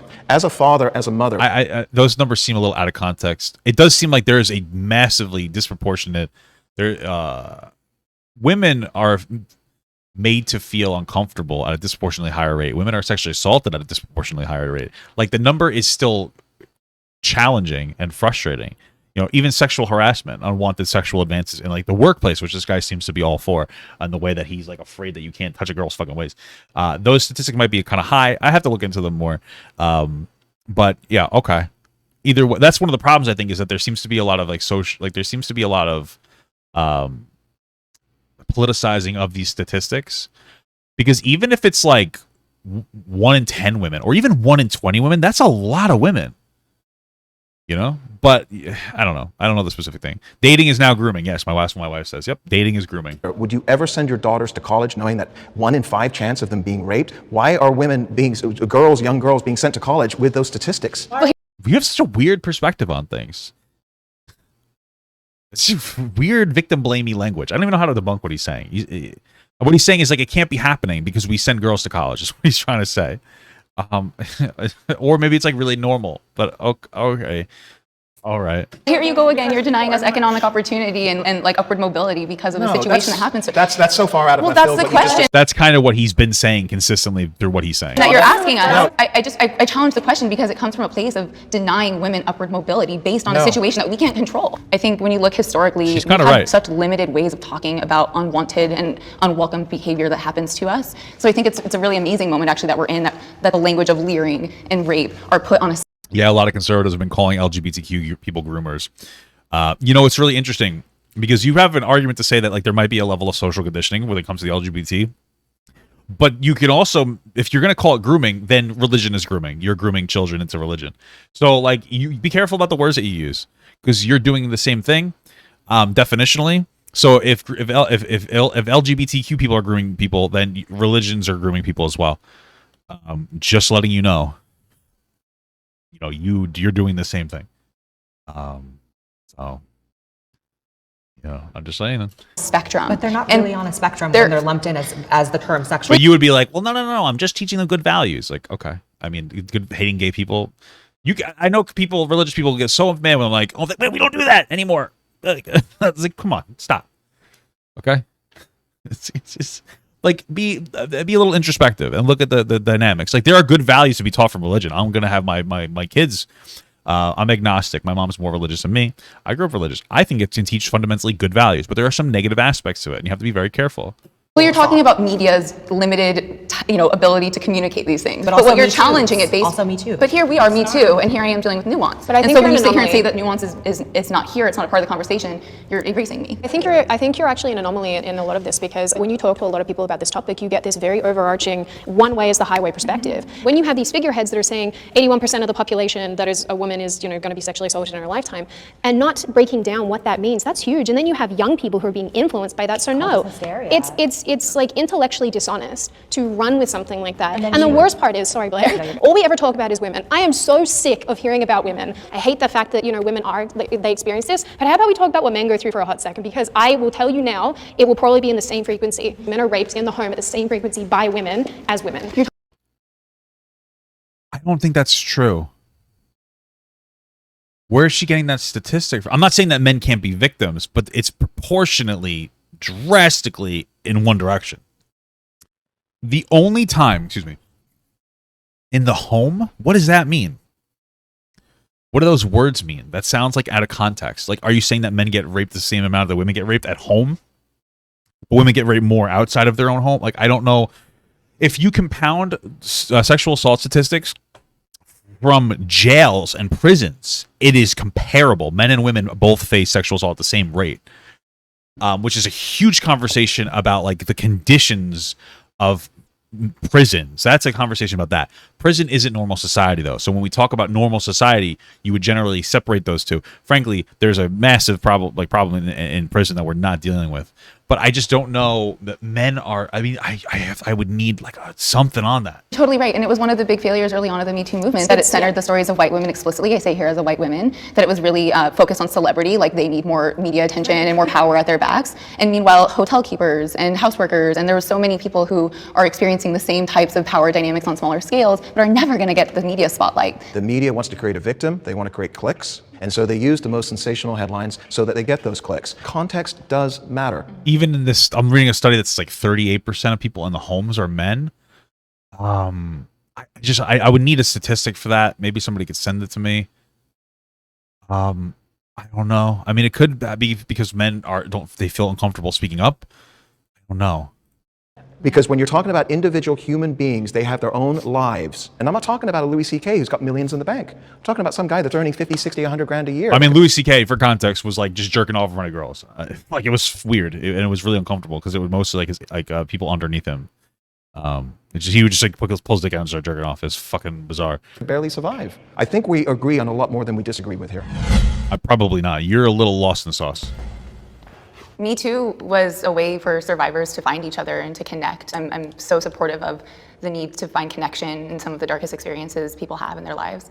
And for the movement where it's going today, I think there's a great need for accountability and to fix some of the most broken systems in our country today. That's fair. I have been personally affected by sexual harassment and assault. That's going to be an interesting question. Okay.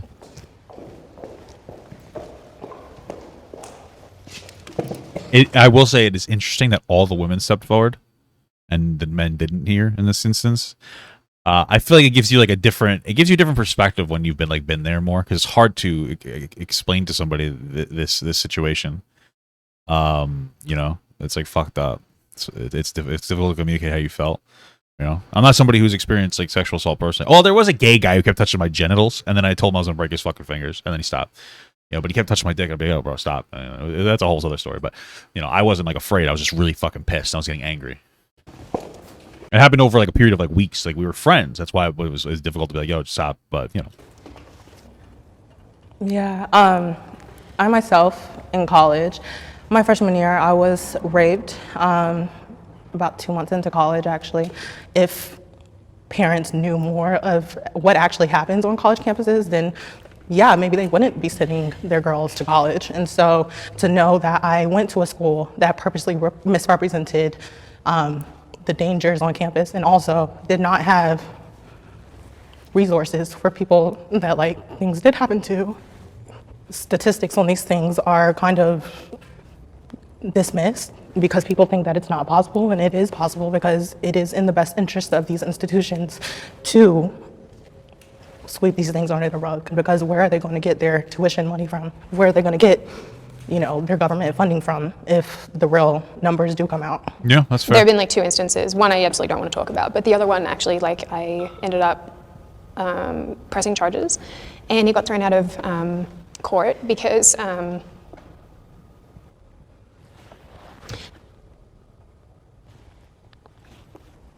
yeah, I mean, it's really funny because I'm over here like, I don't think things are on the same level, but things impact you in like bizarre ways. But yeah, like, because the perpetrator wasn't white, and because he was like, I'm, you know, part of like a certain religion, and the police were basically just like, we can't because of cultural differences, which I don't feel like is such a great reason for like throwing something out. So that was one of the weirdest, hardest, most, I guess, insulting experiences to go through. But it's funny because okay, so we've watched this to get context.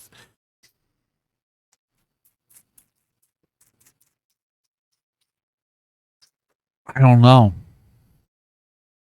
I feel like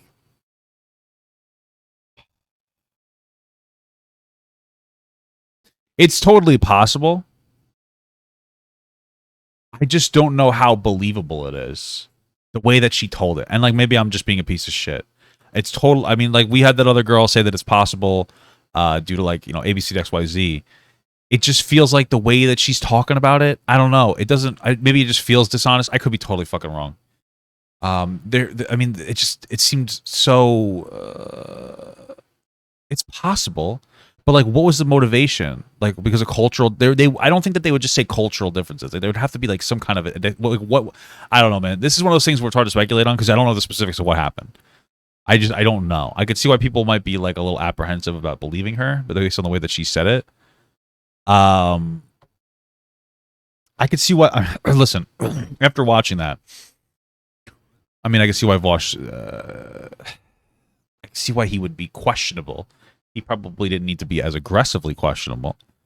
and turn it into like a conservative conspiracy theory. But like, yeah, I mean, like some of that felt a little non-genuine. I'm sorry if that's like, I could be totally wrong, but it just felt too convenient the way she said it. But I've never seen anything from her though that indicates that she is like fucking racist or something, or that she even is trying to push a narrative.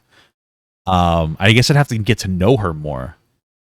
What does cultural differences mean in this case? I don't really know. I think that it would come down to not individual cultural differences, but like maybe your best argument would be like maybe they were part of like a large like immigrant community or population, and the police didn't want to disturb that. They didn't want to cause tensions between an already tense like issue between that immigrant population and the police. I don't know. Okay, let's keep going. We're talking about all of this. The thing that keeps coming up for me is one of my best guy friends, and we've been friends for nearly a decade. I don't know how it came up, but he goes, oh yeah, no, I was sexually assaulted. And I was like, what? And he just brushed it off like it was nothing. And he said, like, it doesn't matter. He's like, it's fine. But this just made me think of him the entire time and how under ordinary circumstances he just would be dismissed. I think what was said was really interesting about how trauma like affects you in different ways. Like I was raped like pretty brutally when I was 18, and I like convinced myself right after that it was somehow my fault because it was on a date with this guy who was quite a bit older. I think he was like 30. And I guess when I was getting passionate earlier about like things like leering, getting conflated with rape, it's because it's almost insulting. It is insulting to act like I did anything. Not that I think you guys do at all. But yeah, that's me. I was very deeply like triggered, I hate that word, but like brought back that memory of being touched on my back in a way, because that was like how I was held in the moment something happened to me. And it was really hard for me to like accept hugs and like all the like positive touch I needed after that happened, because it instead like was taken from me as a positive thing and turned into a negative. And it was like, it just sits with you. Whether it's dormant or active and present, it's with you. Okay. First of all, thank you for sharing your stories, ladies. It certainly impacted me. The reason I didn't step forward is because what I thought that happened to me was not sexual assault or rape. Because at the time I thought I enjoyed it, and I warranted it in my mind. Wait, what is this guy saying? Ladies. First of all, thank you for sharing your stories, ladies. It certainly impacted me. The reason I didn't step forward is because what I thought that happened to me was not sexual assault or rape. Because at the time I thought I enjoyed it, and I warranted it in my mind. So I look back, and I don't look at that as an assault. On paper, probably, it most certainly is. Anybody. I'm a little confused about the way that he's presenting this. This is one of those fucked up parts, because he's like, hey, I don't know, dude. I'm sorry, but like, I don't know. I mean, I could just be being weird. It just seems very convenient for him. What happened? I feel like I would need to like know what is he talking about. Yeah, it's a lot of. It's just because he's like, yeah, at the time I enjoyed it, and like looking at it now, it would be sexual assault. Like, what happened? Were you like a kid? I don't. That abuses their power should be held accountable. So conversations like this, I think, are really good. They're productive. They're important. Thank you, ladies, for sharing your stories, and hopefully we all gain a lot out of this. I think that violence and harassment and sexual assault against women is happening at disproportionate levels. We're not saying men, it doesn't happen to men, or it can't happen to men, or it's not important when it happens to men and we shouldn't hear men's voices. MeToo is for us as well. Like, we benefit from it just as much as you guys do. But I think we probably agree with a lot more with each other than things we disagree. All right, well, we got through that video, so now we have better context for the other. You know what I want to say? You know what's really interesting? I want to say one thing, you know. I appreciate all my fans on all both my channels, my main and my alt. And I made like a little bit of a change towards like doing the full slightly edited streams on the main with chapters so people can watch what they want, and then uploading all the clips on the alt channel. But let me tell you, man, like I really appreciate everybody who follows the Leftovers channel. And I appreciate everybody equally on both channels, but like I guess not equally, because especially the Leftovers, you know, like those are like you guys are some hardcore fans, you know, and I really do appreciate it. It's really cool, you know. It's so weird to say, but like I feel like my main channel, I haven't really known what I wanted to do with it for a while. My main channel is I mean, it's my main channel. Like, I've been growing it and building it for so long, and obviously all the people who follow me, but we've gone through so many different like evolutions of content, you know, and I it's almost like I don't know what to do with it, you know? Because I have so many followers, but like most of them don't watch me, which is totally fine. But it's like, you know, it's nice to, the Leftovers channel is full of people who watch me consistently. Even if you only watch a video or two a week, you know, people are like consistently watching me, and it's cool. It's like I'm rebuilding a YouTube channel where my main channel, the non-Leftovers channel, or it was like that was building like a channel from YouTube and TikTok, but like my Leftovers is like a YouTube channel being built. Your first video is the Only Jason I'm Done With You video. I appreciate that. And so it's cool. I don't know. I'm happy with the direction I'm going. Turn my main channel into an essay YouTuber. I don't know if I'm gonna do that. I like the idea of using my main channel to post like the full streams slightly edited and then cutting up clips for now. In the future, I might change and do something a little different. But like, I'm enjoying this, and I'm enjoying building up the Leftovers channel and stuff. So I just want to say thanks, guys. Anyway, now that we've done, we're done talking about that. This video here, I came across it the other day. It's very interesting. It's called "Male Feminists Hate Women." Now, I think Vaush is the main attraction here of this video. Okay. Vaush has become a little bit of a lolcow. Am I using that word right? I feel like that's kind of true. Vaush is a smart guy, but people, he's a little bit of a meme. You know, he's a little bit of a meme lately. He's being a little too intellectual lately. Okay, a little too based. I watched about a minute of this and I laughed, so we're gonna watch the rest on stream. All right. So this is called "Male Feminists Hate Women," and it's by the Authentic Observer. Let's go. Vaush.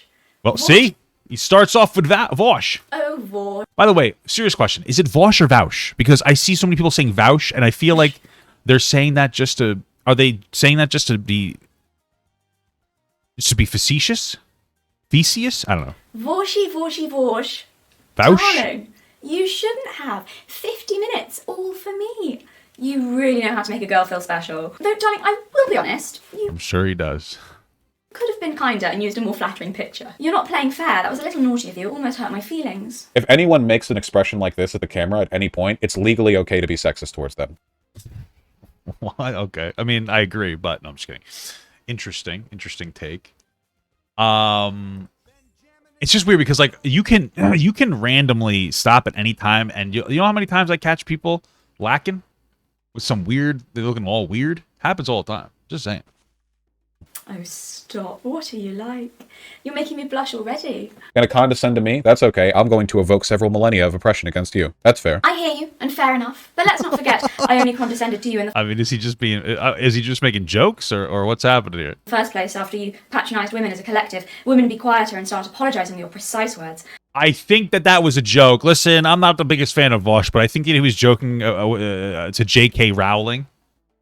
It comes off a little tone deaf, but I think he was making a joke because J.K. Rowling would, I guess, double down on whatever. I don't even know what the fuck's going on. And she's transphobic, apparently. I don't even know if that's true. I mean, who isn't transphobic nowadays, apparently? You know what I mean? But okay.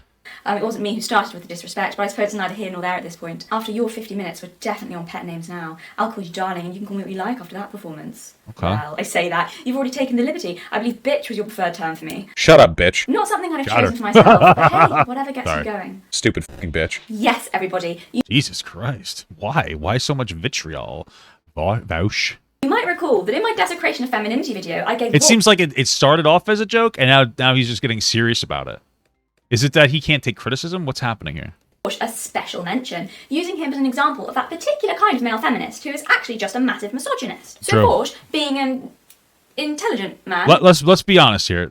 Listen, man, constantly is happening. You could write a laundry list of people who who utilize really any form of activism just to get close, just for like pussy. I mean, I could see why people would get that impression from Vaush. I've interacted with so many people like that. You got like Modern Warrior, you got your Joe Robes, you got your turtleneck emo. I know these people that a lot of you guys probably don't know who I'm talking about. Those are, I got the wrong thing. Damn it. Those are probably very obscure for most of you. But yeah, they're not wrong. Decided to do a response where he disproved my point. I'm going to evoke several millennia of oppression against you. Stupid fucking bitch. Yeah, it was an interesting response, wasn't it, darling? In all seriousness, I do have to thank you for proving my point about you so thoroughly. I don't think some people quite understood what I meant when I talked about how a big chunk of male feminists despise femininity and are often the most appalling towards women. Far worse than almost any conservative guy I've ever come across, genuinely. But you've so wonderfully demonstrated exactly the kind of behavior I was talking about. It's so funny because Hassan did something similar to Jadyn. He's like, yeah, man, like, at least when people... he said something along the lines of, like, you know, when people are being racist to me, at least I know where they stand. But, like, when Hassan, like, opened up Jadyn's video where he went to the most racist town in Texas, and Hassan's like, oh, you're just basically... you're just whitewashing this. And, oh, you don't really care about black issues, even though he's a black guy. So, it does seem like there's a pattern of people that, like, they don't really give a fuck about any of the groups they talk about. It just makes them feel intellectual. So... You see, ladies and gentlemen. Hold on, I'm gonna read this one. Nice Georgia 24. Hey, thanks for the sub, brother. For 5 months. All right. What I touched on in my last scripted video was that particular type of man I've had the misfortune to I'll get to your thing after this. Sorry about it. run into a few times. Men like this, weak men, I suppose we could call them, Oof. lack the balls to just admit how they... Let me tell you though, really quick. I know I'm interrupting a lot. I'll try not to do so much, but let me just tell you, bro. Like my wife does not like Vaush. All right. Since the first conversation I had with him, which went pretty well, she's like, I get a weird feeling about him. And, you know, I don't mean to bring up the whole... I'm not trying to bring up past stuff that's going on with him, but she was kind of right. You know, like, he had the whole thing where he was pestering people in Discord for sexual gratification, even though they were like, hey, I don't want to do this. And then instead of apologizing, saying, sorry, I went too far, he went with the route of, like... you just don't understand the context, and I was just pushing past known boundaries. So, I mean, you know, women have a sixth sense about shitty men. Just saying. really feel about women, so they hide behind the label of feminist to be as sexist as they like, and then claim... I'm just sexist. I don't even hide behind. Like, what do you... Women are fucking useless, you know what I'm saying?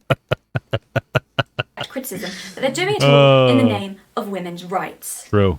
You know, I can at least appreciate the honesty of the old school misogynist, but this new breed where they try to camouflage themselves as something else is so slimy and underhand that it's really quite difficult to stomach.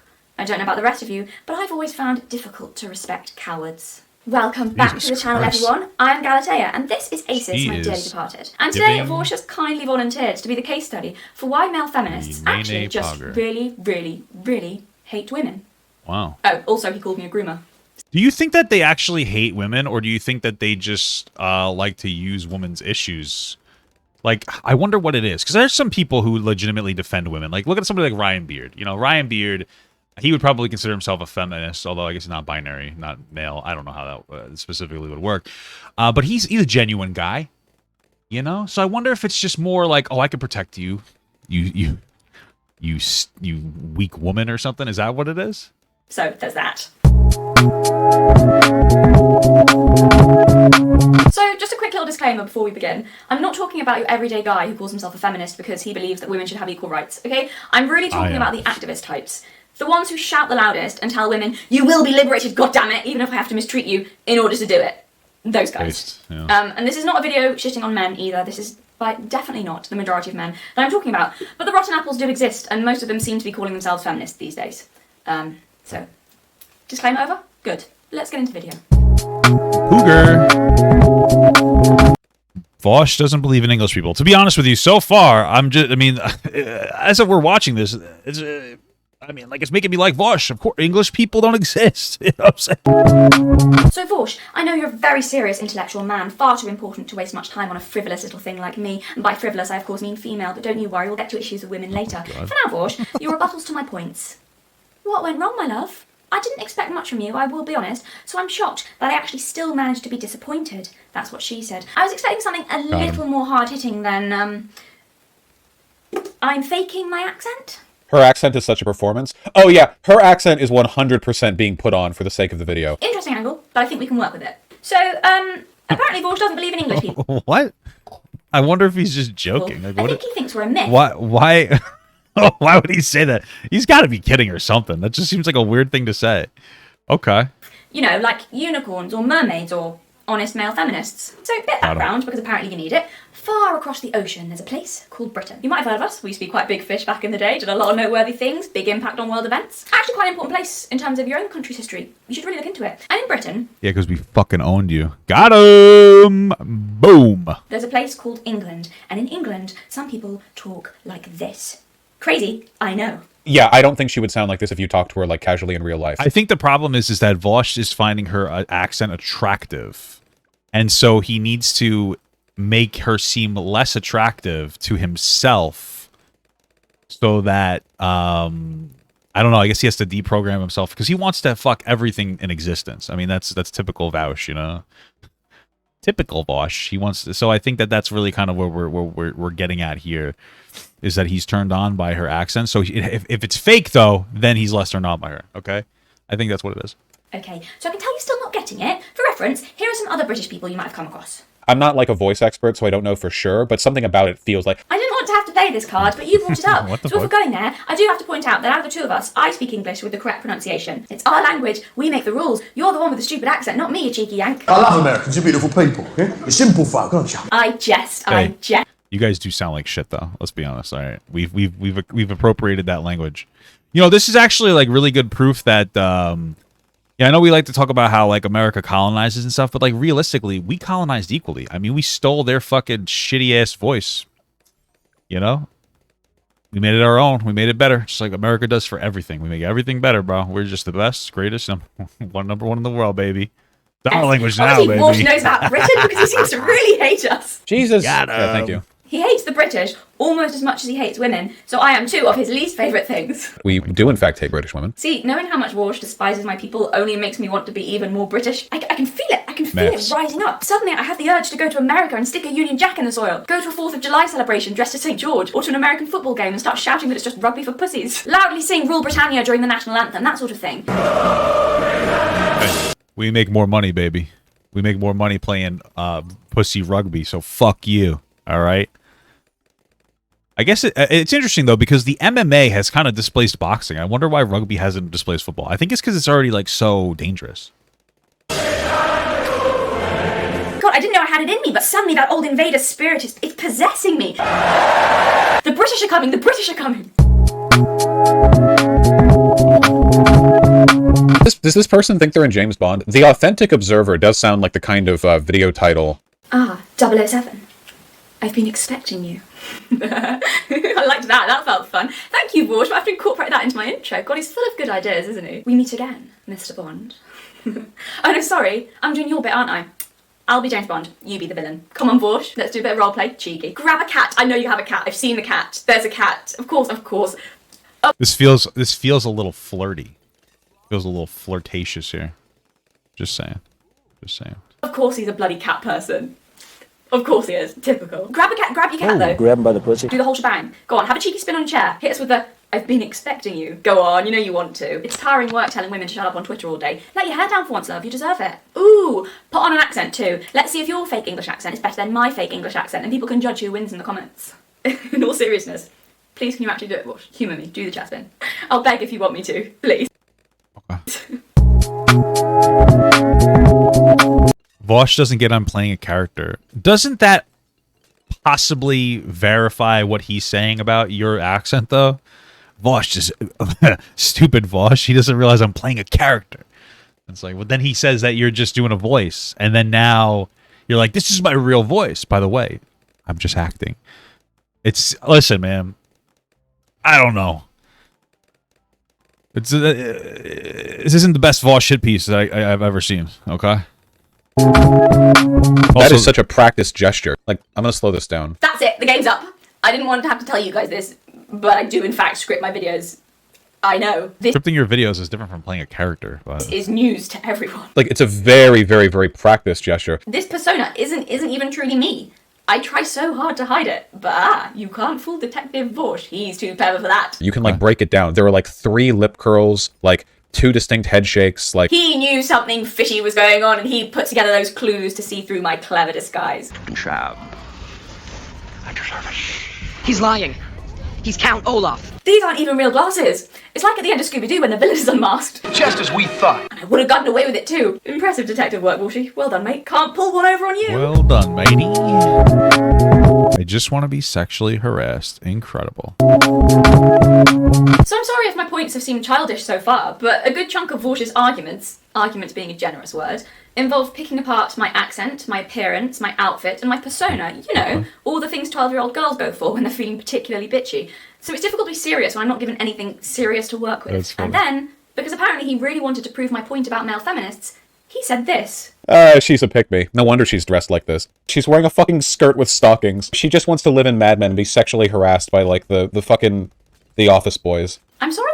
It's a little rough, man, because if you're trying to be a male feminist, you know, look what she's wearing, she's asking for, it doesn't really...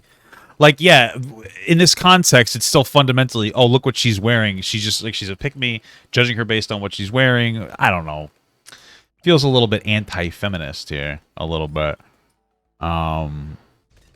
Okay. It's a little suspicious. It looks like this is just her character. She probably just dresses like this all the time. Whatever. Okay.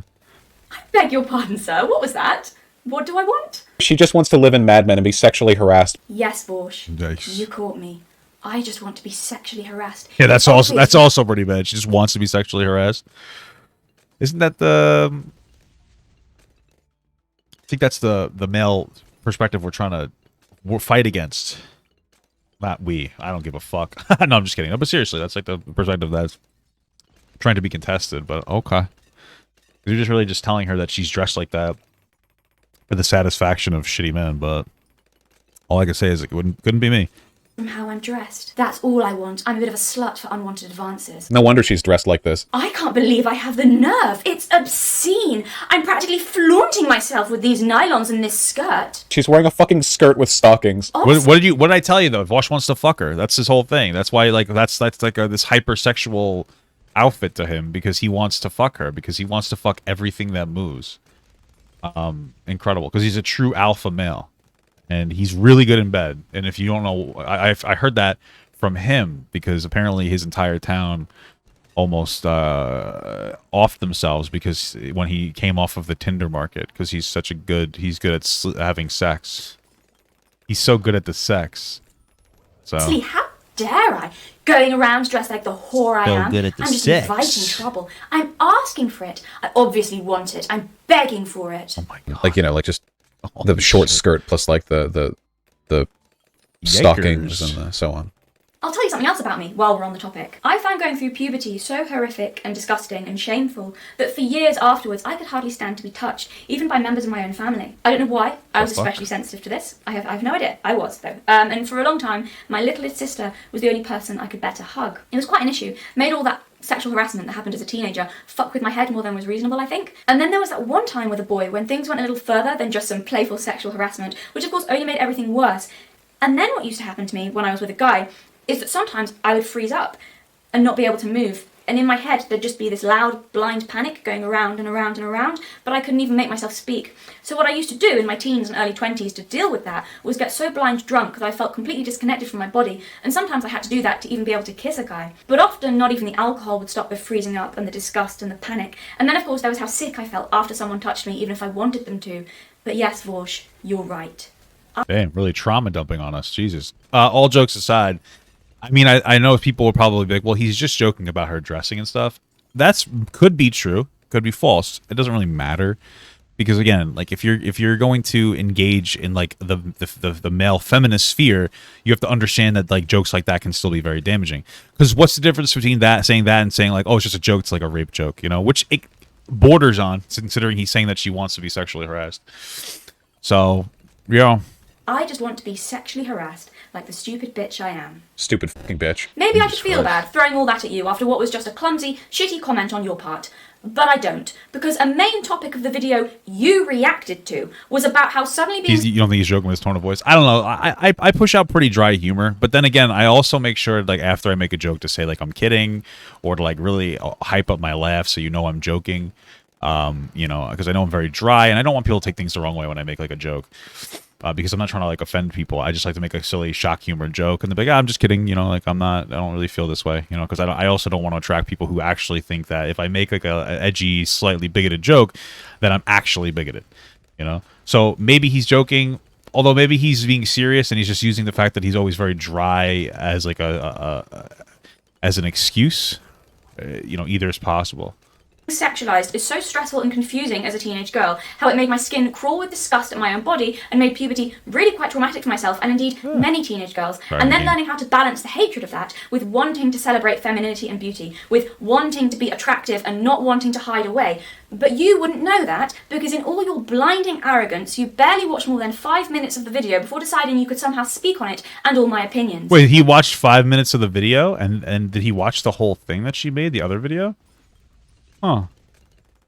He didn't watch the whole thing, huh? Very suspicious. So actually, I think you deserved that. The other reason I don't feel bad... Jokes have to be funny, though. Jokes are... Well, I mean, fundamentally, jokes... The humor is subjective. I didn't find his joke particularly funny. If it was a joke about how she just wants to get sexually harassed on the show of Mad Men. But it's kind of consistent with Vaush's idea of the world, which is movies. I remember I watched him... I think it was in a debate with Destiny. It could have been about Kyle Rittenhouse. I don't really remember. But he mentioned some weird thing about, or maybe it was a gun argument.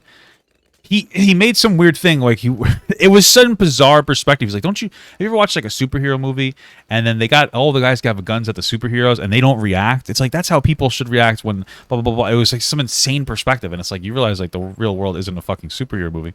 So it remains pretty consistent with that. For everything I just said. Is because I think your comment actually reveals a lot about you and your feelings and opinions towards women, female sexuality, and femininity. She just wants to live in Mad Men and be sexually harassed. Vaush, okay, can you see why I think you and a lot of far-left blokes are genuine misogynists? Can you see how you're coming across? Because I'll tell you how I'm reading this. I make a video saying there is strength and power in femininity, and your response is to imply that because I value femininity, I don't respect myself and must be nothing more than a dumb slut who must want to be sexually harassed and degraded by men. I don't think that's an unfair interpretation of your attitude. I really don't. Seriously, how else am I supposed to read that? What else could you have possibly meant by that? Please explain. This just shows how little respect you have for femininity, which is quite sad, really. Vaush, I'm going to explain something to you. And I know you don't like me, understatement, but separate it out for a minute and listen to what I'm saying, because there are a lot of women who agree with me, so do them the courtesy of listening for their... Why do you think Vaush doesn't like her? Is it because he disagrees with her? Or you think it's because like she's a stronger woman and Vaush doesn't respond well to stronger women? What do you think it is? Sake, not Vaush, mine. yeah. That's the new way. Believing that women Vaush! Don't need to be like men in order to have value, and believing it's okay for women to embrace being feminine does not make me or other women stupid bimbos who only want to be sexualized and are too stupid to see their own exploitation.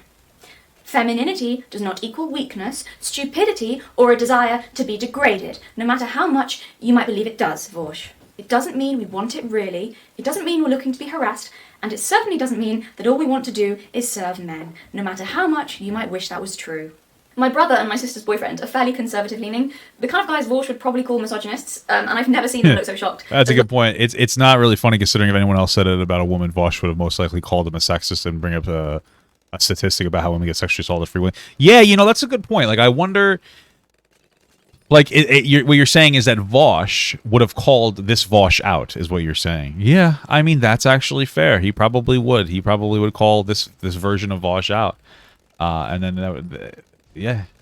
When he heard he'd said that, my sister's boyfriend's jaw hit the floor. He didn't shut his mouth for a while. His reaction was actually quite funny. But because they don't hate women, and they would never dream of saying anything like that to a woman, no matter how much they disliked her, that she wanted to be sexually harassed because of what she was wearing or her opinions. True.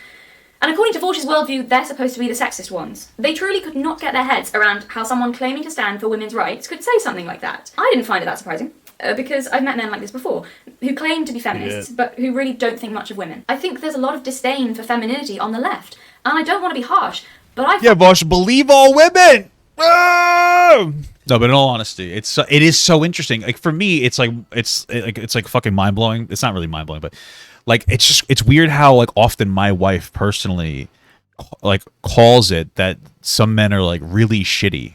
And she's like, yeah, this guy's shit. And then I'm like, I'm gonna give him a chance. And then they turn out to be shit. They turn out to be shit almost every single time.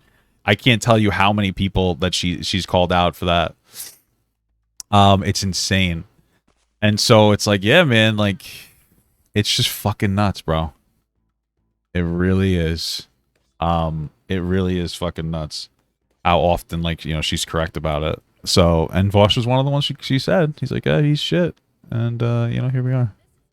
Find Here we are. guys who have those sort of feelings towards femininity to be sorry excuses for men. I'm not trying to be mean, I'm being completely serious here. It's simultaneously aggressive and pathetic. And being around it feels, well, whatever the opposite of safe is. Ill at ease. Jesus. You can sense the disdain for you rolling off them. You just can. You can feel this really nasty, angry undercurrent, and it's never surprising when they reveal themselves. Shut up, bitch. Doesn't Mama got observe behaviors in people as a profession? Yeah, she's a behavioral specialist. She has a. I know that Vaush, I think, has a master's in social work, but my wife actually works in the field, which is a very different experience. You know what's interesting? My wife told me, she's like, you know, my master's degree was easier to get than the bachelor's degree. Apparently her master's was like just repeating your bachelor's bullshit for 2 more years. She said it was boring and she fucking hated it because it wasn't challenging at all. So I guess if you have a bachelor's in social work, you might as well have a fucking master's at this point. But yeah, man, there's a difference between having like a master's or you know, educated degree in a particular field versus actually working in that field. I want to have a conversation about toxic masculinity. I see it again and again in male feminists. For whatever my opinion is worth, in the simplest terms, from a female perspective, I would say that positive masculinity makes you feel safe, and toxic masculinity makes you feel threatened. I wonder what these words mean. You know, like what I would like to talk. Well, I wish maybe I want to talk. I would want to talk about that. You know,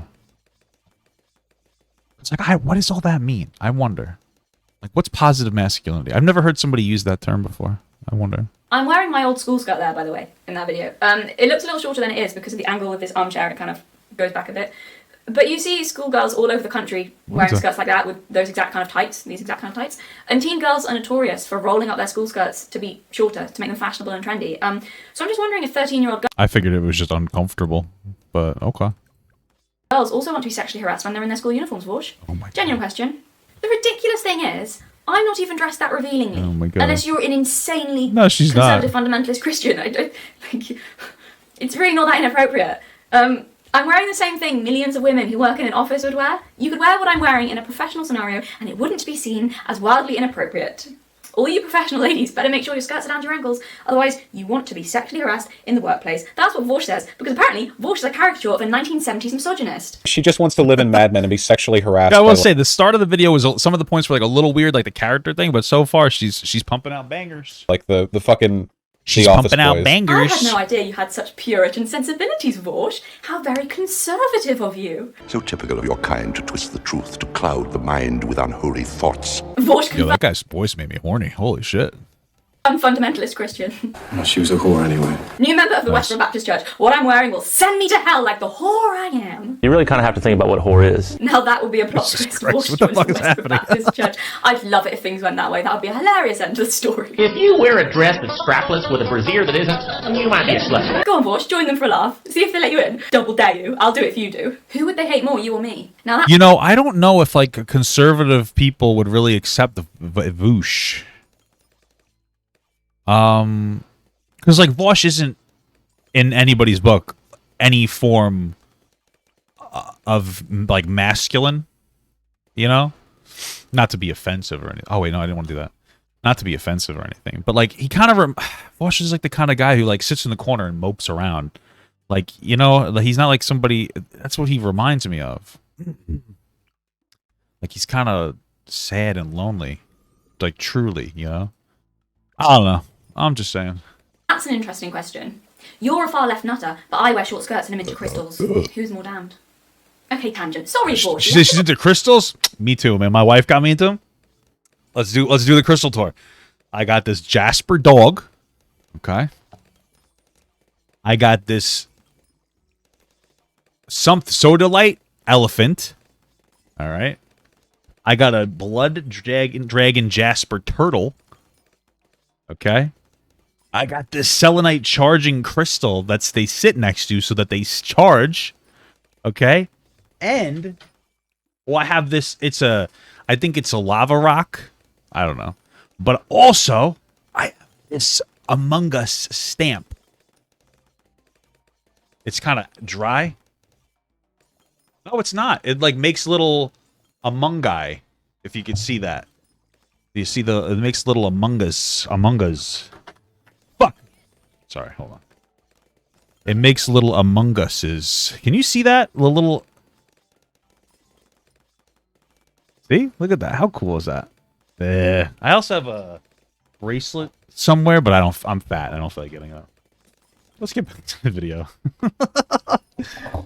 Getting my manners. Let's get back to the video. Where were we? Oh yes, inappropriate attire. Hang on while I've got you here. I've got a bit of a list. Yeah? I'm ready to learn, Vaush. I'm ready to be educated. You teach me how I can be a strong, truly strong, empowered woman. How do I throw off the shackles of the patriarchy, Vaush? You know, because you're so good at that. We'll go through this. You tell me how I'd be a good little feminist. So my list, shorts. What do we think about how shorts? What do you think about shorts? What's the verdict on shorts? They do show off a lot of leg shorts. Am I asking to be? You know what the problem with shorts are for me? I have very large testicles, so I constantly have a moose knuckle. There's no joke there. That just is what it is. Harassed if I'm wearing the shorts. You really kind of have to think about what whore is. And low cut tops? What about low cut tops? Am I a slut who deserves it if I'm wearing a low cut top? What about this one? You can see a bit of clavicle in this one. Now that's very sexual, the clavicle. No man can control himself when he sees a bit of clavicle. Ooh, very spicy. You know, I will say, you know, it's like when a woman wears a low cut top, the going narrative is like, don't like stare at them and like sexualize them. But like, if you take a peek, what am I supposed to do? I gotta look. You're just not supposed to judge them based on what, you know what I mean? Like, you just don't judge them. You don't go like, oh, you're looking for, you're just like, oh, you know, you do one of these. Not me personally, I have a little, I fixate sometimes. I think it's part of my ADHD. So sometimes I look longer than I'm supposed to, and that's just my a me problem, and I'm sorry. But now I'm just... She's wearing a fucking skirt with stockings. And the yoga leggings, that's the next thing. What are we thinking?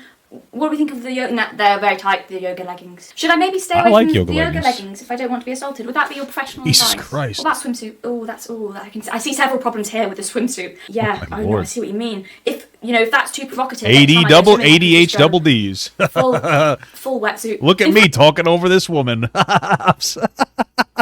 Actually, if you could just send over a list, that'd be great, love. Just send me a list, yeah, of all the Vaush approved female garments that are appropriate to wear. That would be really helpful. Or, sorry, a sheet. Okay. If that would make you feel less filled with irrational rage, darling, I could just wear a sheet and be done with it.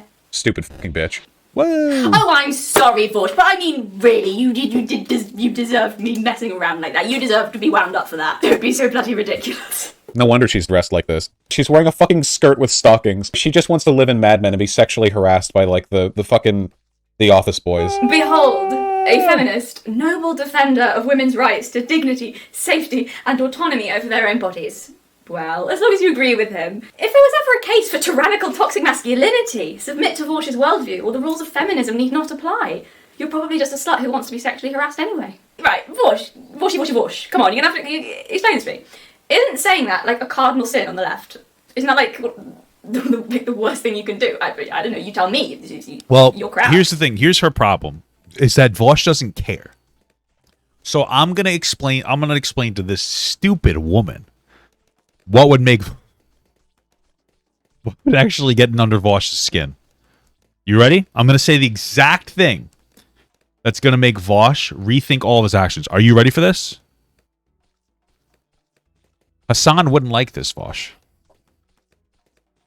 At least not publicly. So you better stop saying these things about women, or else another man that you're desperate for the attention of will not accept you. Vaush.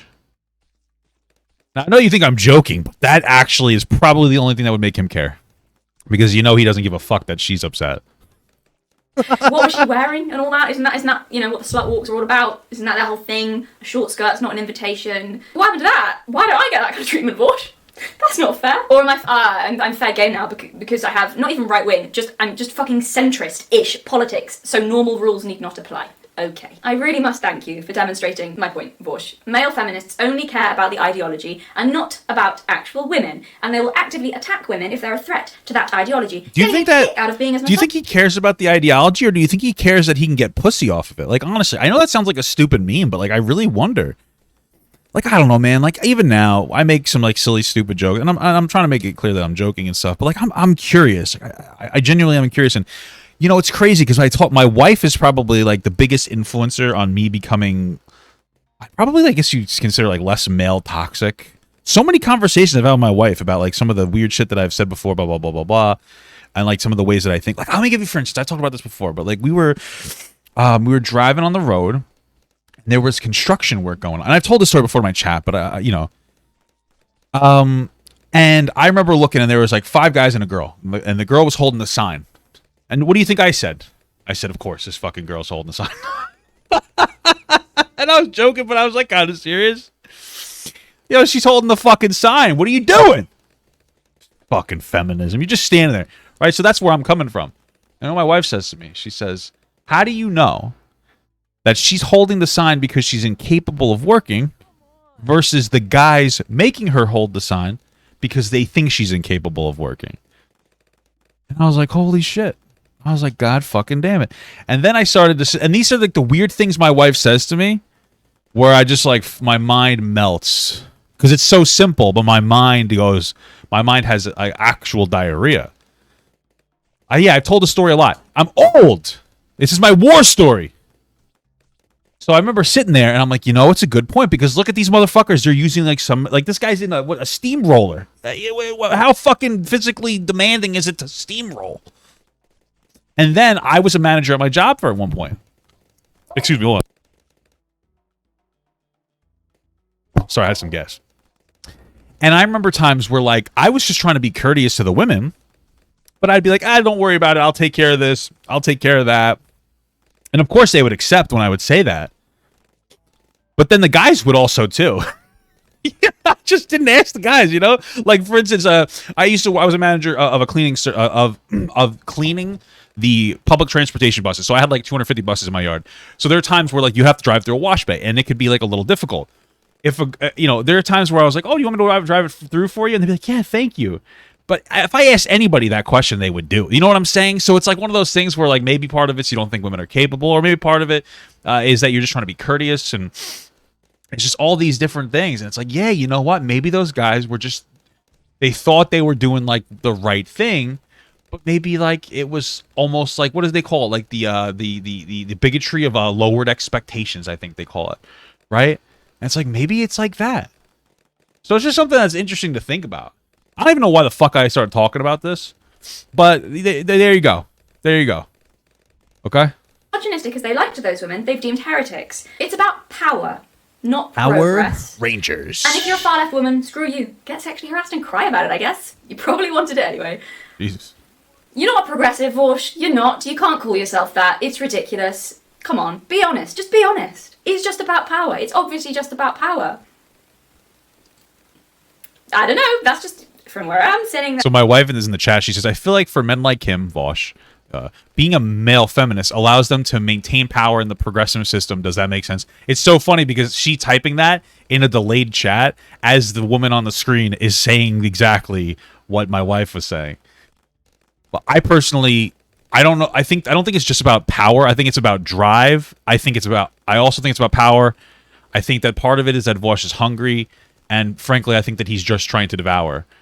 Occasionally, I think he's really just putting in the work and the hours. And realistically speaking, men in general are just trying to take what's ours from women. The Rock. That's what it looks like. Anyway, I hope this explained to everyone why I find a lot of male feminists creepy. I'm sorry, Vaush, that was rude of me. But if you don't want to be called creepy, maybe don't say that I want to be sexually harassed. I feel like that's fair. Yeah, that's fair. That's fair. Like, you know, like just the short skirt plus like the stockings and so on. He's getting horny thinking about it. not really caring about what happens to women who disagree with him. Let's talk about Sydney Watson. I mentioned her in my first video as the woman Vaush listened to Tiffany talk about her assault, and then he immediately responded with, bullshit, that didn't happen. What? A reaction which seems a little What? I need context. That's horrible. opposed to his politics. I should clarify, I'll be fair to Vaush, I don't want to give the impression that they were like in person talking. He was reacting to a video of her. So it was my opinion, this reaction of his was due to Sydney having right-wing political beliefs. This is my opinion, an opinion that has only been strengthened after what he just said about me. It seems women only match if they agree with his worldview, but Vaush took issue with this. He had a problem with how I viewed this. And I'm glad he brought it up, because there were some things I wanted to say. So, firstly, I'd already seen the video of him, he like clarified that that's not what he said, and he explained himself and blah. I'd already seen the video, before I did my first video, I had looked up on this, I'd already seen the video of him trying to explain himself after he'd said that about Sydney. So he did a follow-up video where he was like, no, this is why. So I already knew what his supposed defence was, and right off the bat I would just like to say that, in my opinion, it just, to me, just seemed like the most transparent attempt at backtracking and scrambling for a reasonable excuse I've ever seen. Secondly, Vaush, I'm going to tell you now, you're actually factually incorrect. I'll tell you why. So, also, I just want to add, in his video, Vaush actually thought that I was arguing that we should always believe all women, regardless of evidence and circumstance, which is not my position, but again, he didn't actually listen to what I'd said before formulating an opinion and going off on a tangent about it. But anyway, that's kind of beside the point. Oh, and in the video you did on me, Vaush, you continued to mock Sydney by imitating her crying about it. That was really quite disgusting. No, yeah, like basically, it's you know that like trope in stories where a person is like telling a really sad story and then like they're getting near the end and they're like then they're starting to talk about how they have like an investment opportunity for you. You know what I mean? Like, and I can't afford to have my little cat Whiskers go to the vet. Thankfully, I have a little timeshare off in Aruba that I'm looking to get off my hands. And I was wondering, like like instantly your alarm bells ring. Yeah. Come on, mate, you're better than that. Was that in like response to somebody's like sexual assault allegation or something? Is that what's happening there? I mean, that would be fucked. So, Sydney claimed the police refused to investigate her assault because the guy was from a certain religion. I think those are her words, or something like that. To which you, Vaush, said that she was obviously lying and this couldn't possibly be true because, according to you... Now, it's a little weird when everyone's talking about their rape experiences and then one person says, oh, well, my person, he wasn't white and... well, because of his religion, the police said that the cultural differences mean they wouldn't prosecute him. Listen, I don't know context, but where was it? What does the race have anything to do with it or whatever? I mean, was it? I don't understand. What?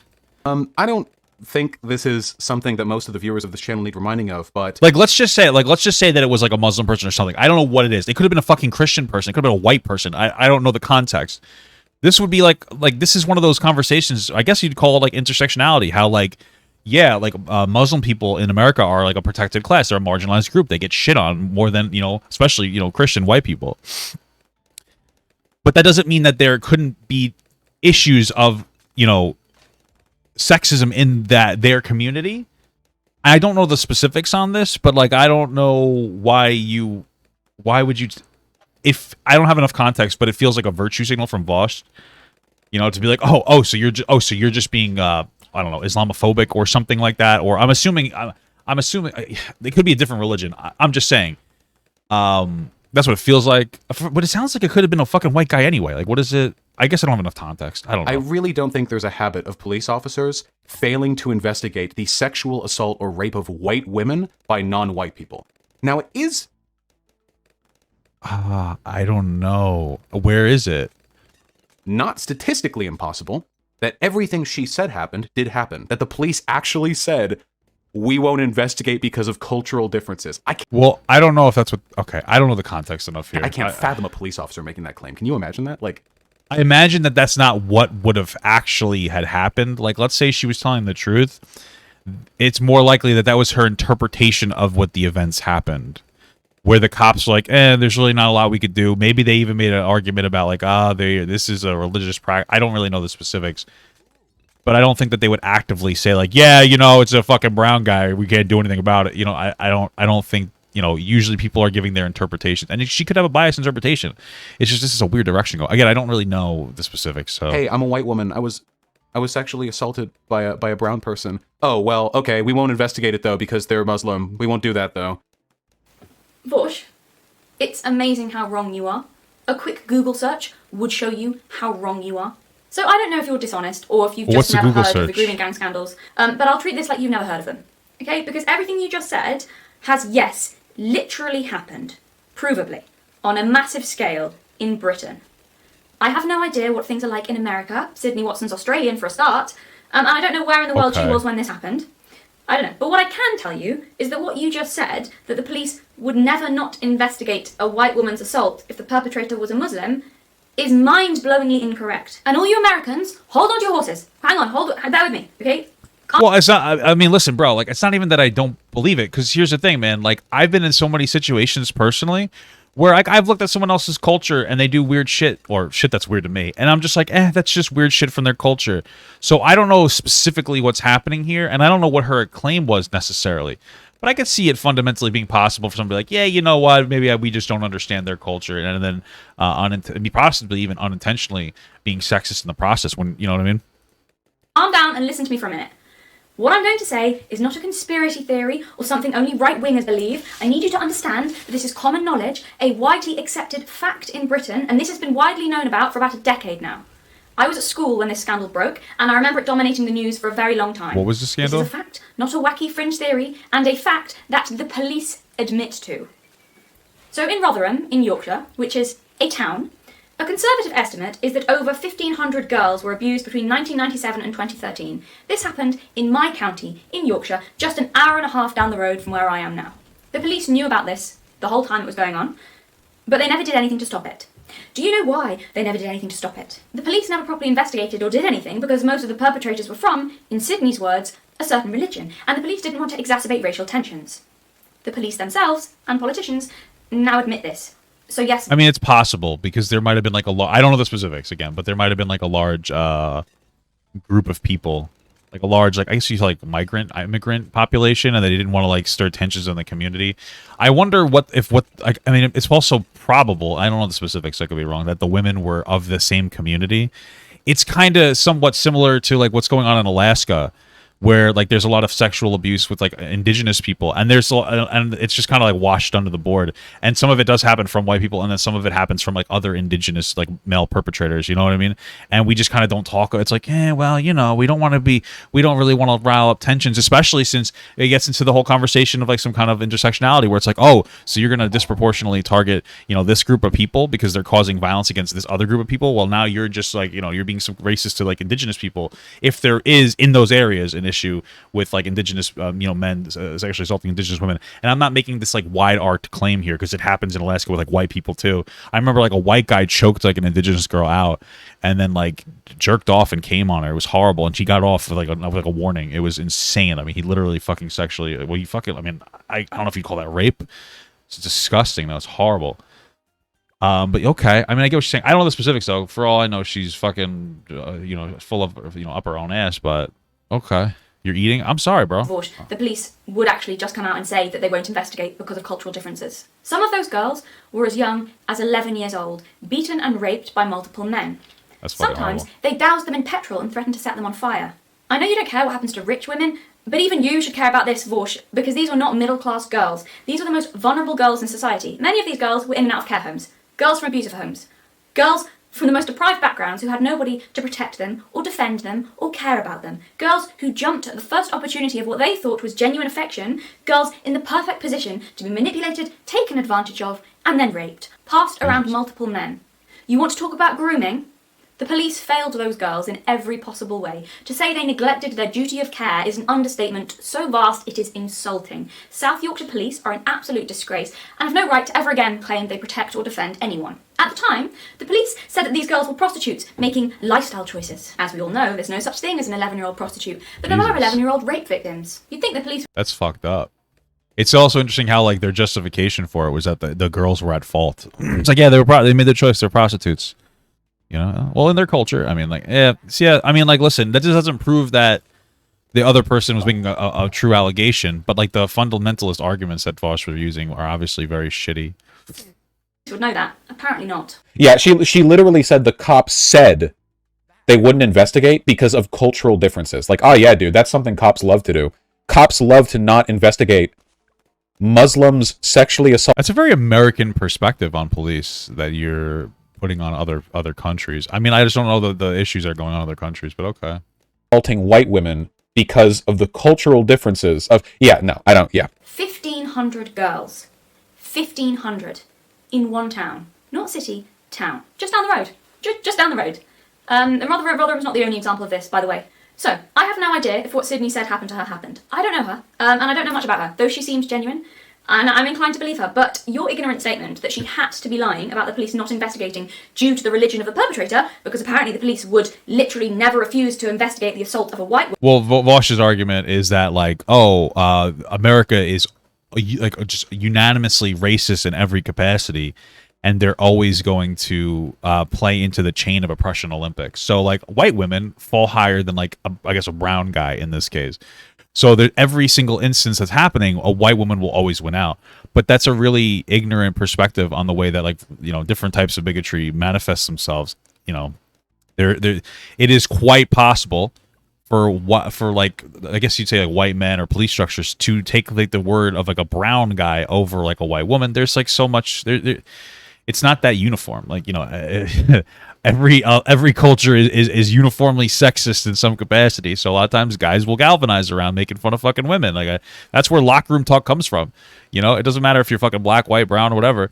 It's like, hey, let's talk shit about women or talk about how boobies. You know what I mean? And then, hey, sometimes, you know, you talk about boobies and you know. Personally, I was never into the talking about boobies. You know, we would talk about women though, like, oh yeah, she's hot or she's attractive. You know, but it wasn't just the white guys. It's one of the ways you bond. So I'm just saying. Woman, if the perpetrator was Muslim, is flat out wrong. Provably wrong.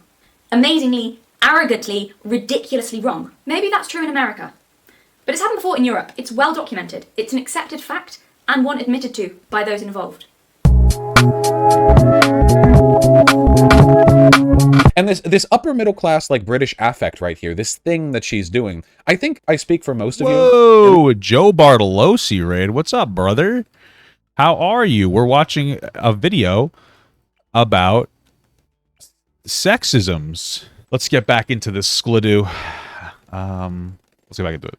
At least a lot of you.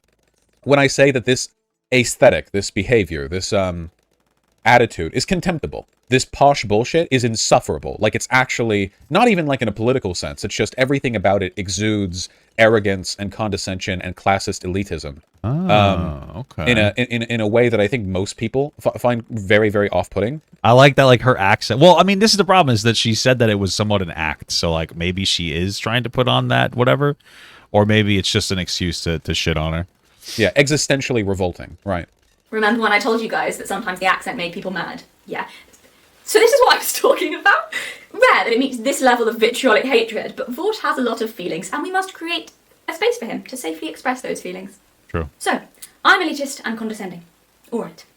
I would, however, invite the audience to imagine the levels of arrogance required to watch only a few random snippets of someone's video and then actually thinking you understood their arguments and could speak about it for 50 minutes. It does sound like the... Well, remember before we were talking about how if he knew that Hassan wouldn't approve of his behavior, that he would stop it. At the same time, that is a very Hassan thing to do. So he's, in his imitation of his God King Hassan, he's actually doing what Hassan hates. And that's because Hassan hates himself. The kind of like channeled name that you would have for a person with a very high opinion of themselves. While we're on the topic of those who have high opinions of themselves, what might we call someone who made a video debunking someone else and spent most of the time not engaging with or even watching any actual arguments, but instead masturbating their own ego, lazily playing a few random clips and then using them to go off on massive tangents in a blatant and clumsy attempt to flaunt their own intellect rather than say anything of value? I can think of a few words. Vaush got very personal about my general demeanour and how off-putting he found it, so I suppose it's only fair I return the favour. He's got this really self-important way of speaking. Like, he clearly thinks the things he's saying are intelligent, but everything he says is so ill-informed, like, it honestly made me laugh out loud several times. It was like watching someone fight thin air, debunking things I'd never said, arguing against this phantom of what he imagined I believed. I don't feel a need to watch from the beginning because I have no respect for this woman. Oh, darling, I don't think we're in any danger of any woman expecting respect when it comes to you. I think that ship sailed a long time ago. But how about watching it not because you respect me, How about watching the whole video so you don't... Just so that you don't embarrass yourself, and or that you like maintain your consistency. Like I mean, as a content creator, you should watch the entirety of somebody's thing for your own selfish reason of not wanting to look like a fucking moron. Like that's what you're supposed to. That's why I personally watch people's content. It's interesting that as people become larger content creators and they make more money, they do less of what they're supposed to do. I found it so interesting. Like they don't investigate like claims, they don't really look into things thoroughly, and then they don't apologize when they don't do those things.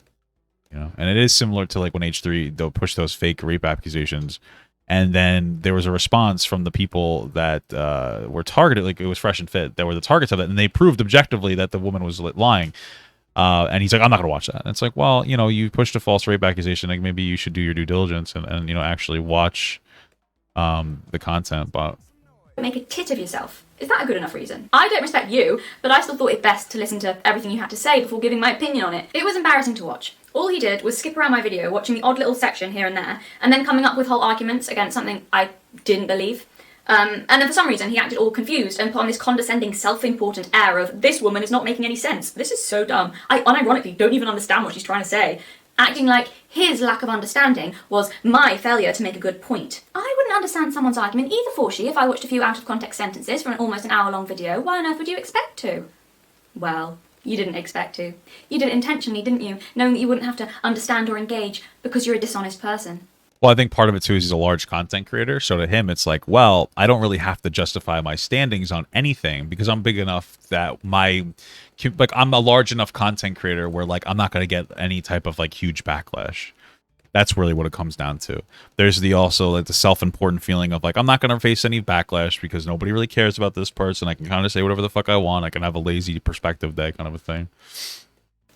I think I pricked your substantial ego when I insulted you in my last video, and I think that this response of yours was a spiteful attempt to embarrass me, because how very dare I have a go at you? I also think the fact it was a woman doing it actually really got under your skin. Shut up, bitch. Maybe. I'm not a fan of his, if you couldn't tell. So someone else will have to tell me if this sort of response is a normal thing for him. Surely he's not always this ill-informed and lazy, not with the large following he has. How would anyone take anything he says seriously if this is like a regular... Okay, occurrence for him, I don't know. Why do people watch him? He'd be bleeding brain cells all over the place. Surely, he's more impressive than this most of the time. I guess you'd have to ask Destiny. Because I don't know really that much about Vaush other than he's stinky. Is what I'm trying to say in this, but surely there's got to be some reason for his huge success. You can't be like this all the time and have gotten there, surely. Or on the flip side, you think it's because Vaush gets constant bad faith backlash? On what? What do you think that Vaush gets? Like, I'm genuinely curious. Like, what do you feel? Because her criticisms feel completely reasonable. Like, what's a bad faith criticism that you like an example? Not. Yeah, so I don't actually need to come up with any counter arguments to Vaush's points, because, okay, they're relevant to everything. How about I just play some clips of what he thought I believed, and those of you who actually watch my video can tell me if this is my position. What is the difference between her perspective here and like an 1800s misogynist father who believes women should be pure and dainty and untarnished, but like the purity of women is ruined by battle? That's a long-held position to this day and has been for millennia. The idea that women represent some kind of like maternal purity that gets sullied by things like enterprise, commerce, and warfare. That's like a pretty common misogynistic belief that like women should be kept barefoot and pregnant because the rigors of the general world. What did she say to prompt this response though? Are too much for their pure souls, and that women who partake in these things are tainted, and that makes them worse mothers and wives. Is that not a common, like, this isn't just like modern misogyny. This is like old school misogyny coming from her. This gives me 50s housewife feminism energy. Yeah, you can go back and look at like home shopping catalogs from the 50s where they talk about like the... What is this a response to? What video is this a response to? Because I feel like... What video is he responding to? Let me look into this. New woman, you know? You don't have to be a little pushover just because that's what the fella says, you know? You can be a strong woman of your own. Here, get your own dishwasher. With this dishwasher, you'll have more time to spend with the gals. Don't even care what the hubby thinks, you know? Like some shit like that, you know? You guys... Where's his full video? Like, where's his perspective on her perspective? Did he post it on his main channel, or does he have it on, like, some alternative channel? I wonder. know what I'm talking about, right? I can't ad-lib this, but it's like it's like this very, very, very like thin appeal to progressivism and women's strength, while mostly just being about reaffirming the pre-existing gender roles. Yeah. What's the verdict, guys? Does that sound like what I believe? Or is it a total warping of what I was saying from someone who, again, didn't watch it? Yeah, Mulan was too trans. Guys, she's not a feminist. She wants women to be women and men to be men. She wouldn't like Mulan because Mulan was like a defiance of traditional gender roles. Now this should really demonstrate to everyone how little he understands my opinions on women. We've talked about Mulan before, guys. We even had a bit of a Mulan scandal. Another British TERF was mean to me. What is this in? Is she a conservative? Oh, okay. So that's the. Okay, so that's where this all stems from, yeah. Okay. Do we gotta have to do our due diligence, I feel, right? Okay. Let's see. We gotta investigate this claim now. All right, what is this?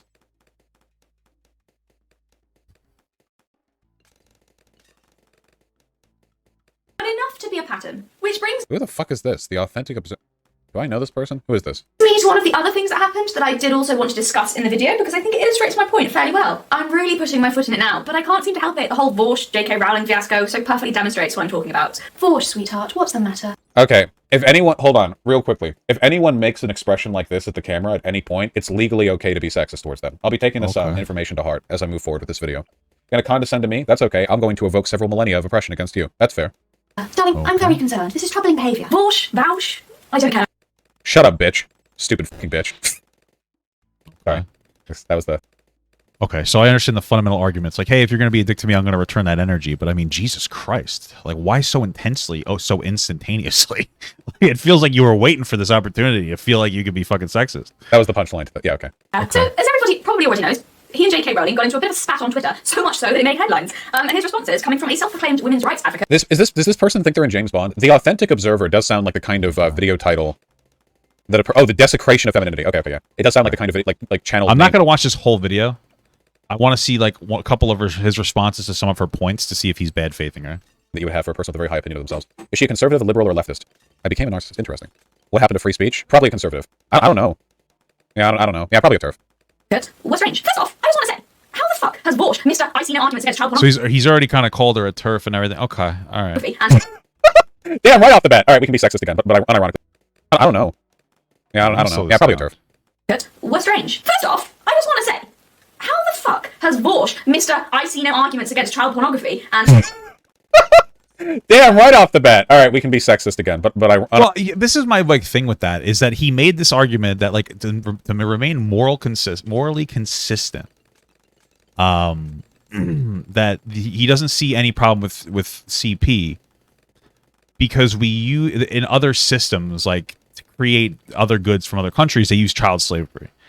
So, like, I find it interesting that you're like, oh, bad faith, you're an idiot. But it's like, you were really dumb to make that argument in the first place, to say, like, yeah, I think child porn's okay, more morally consistent because of other forms of oppression. And it's like, that's always was and always will be, like, a horrible, disconnected argument that you've made, regardless. So the fact that you're just like, oh, you're an idiot for you saying a dumb thing, I mean, I just don't... Like, I don't think that, it only really works like that, but okay.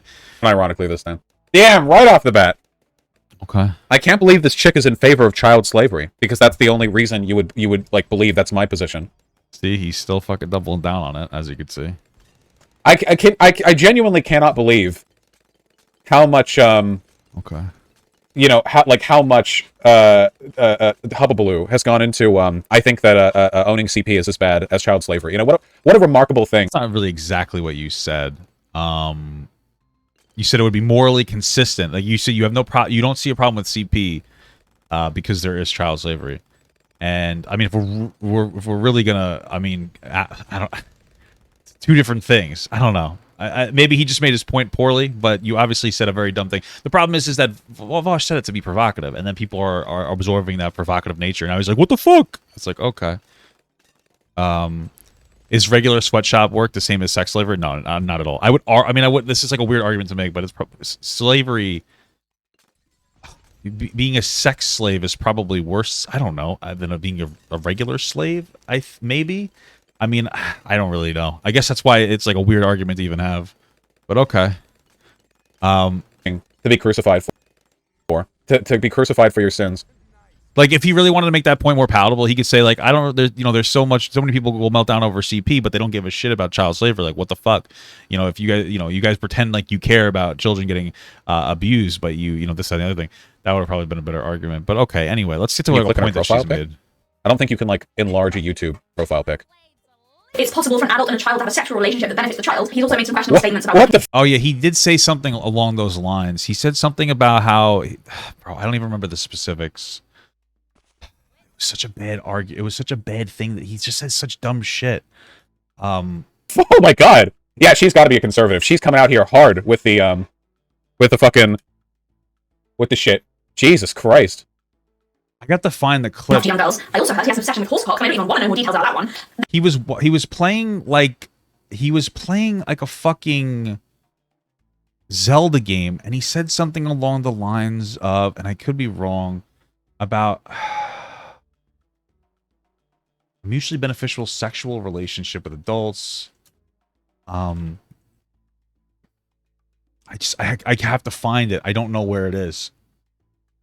Somebody would have to send it to me. Hopefully somebody could find it. That guy, how is he less controversial on the left than J.K. Rowling? Someone's really going to have to sit down and explain to me how the fuck he became a feminist icon, because I am confused. This is also the same person who says believe all women, and then went on to listen. Wait, am I a feminist icon? Who calls me that? Oh, she's a TERF 100%. Yeah, 100%. Wait, who calls me that? Me? Oh, okay. They do. Something about the child could possibly benefit. If you... Yeah, okay, you'll send it in a little bit? Okay. Yeah, feminist. Like, I am often praised for my sensitive treatment of women's issues, you know? I mean, I do consider myself a feminist. I just never use that term because, like, that term is so ruined. It's so ruined. It really, really is, you know? As far as I'm concerned, most of the prescriptive positions that feminists have been arguing for should be considered, like, a basic part of being, like, a default decent person. Like, it's pretty basic stuff, right? Like, a progressive is preferable. Hold on, let me close the window. Oh my god. It's just, like, very, very basic stuff, you know? But nowadays, when people call themselves feminists, it's always like they're code signaling for some other shit, like TERF or whatever. To a woman tearfully tell a story of her sexual assault and oh, this is the Sydney Watson thing. Okay, all TERFs are conservative. She's just a conservative. So there was a Jubilee panel where Sydney Watson, who's this like I think she might be like borderline neo-Nazi. But Sydney Watson was sharing her story of being sexually assaulted, which I was listening to, you know, seriously, because it's awful when that happens. And then midway through the story, like choking back tears, she like, but the rapist was Muslim, so the police said that they wouldn't investigate it, and it instantly, like, the whole thing was like an attack on Muslims. Like, that was the whole. Okay. No, yeah, like basically, it's you know that like trope in stories where a person is like telling a really sad story, and then like they're getting near the end, and they're like then they're starting to talk about how they have like an investment opportunity for you. You know what I mean? Like, and I can't afford to have my little cat Whiskers go to the vet. Thankfully, I have a little timeshare off in Aruba that I'm looking to get off my hands, and I was wondering, like, like instantly your alarm bells ring. Yeah. Looking to invest in some Islamophobia. Yeah, she literally said the cops said they wouldn't investigate because of cultural differences. Like, oh yeah, dude, that's something cops love to do. Cops love to not investigate Muslims sexually assaulting white women because of the cultural. Is this a is Vaush a rape apologist? Not clickbait. Which video is he watching?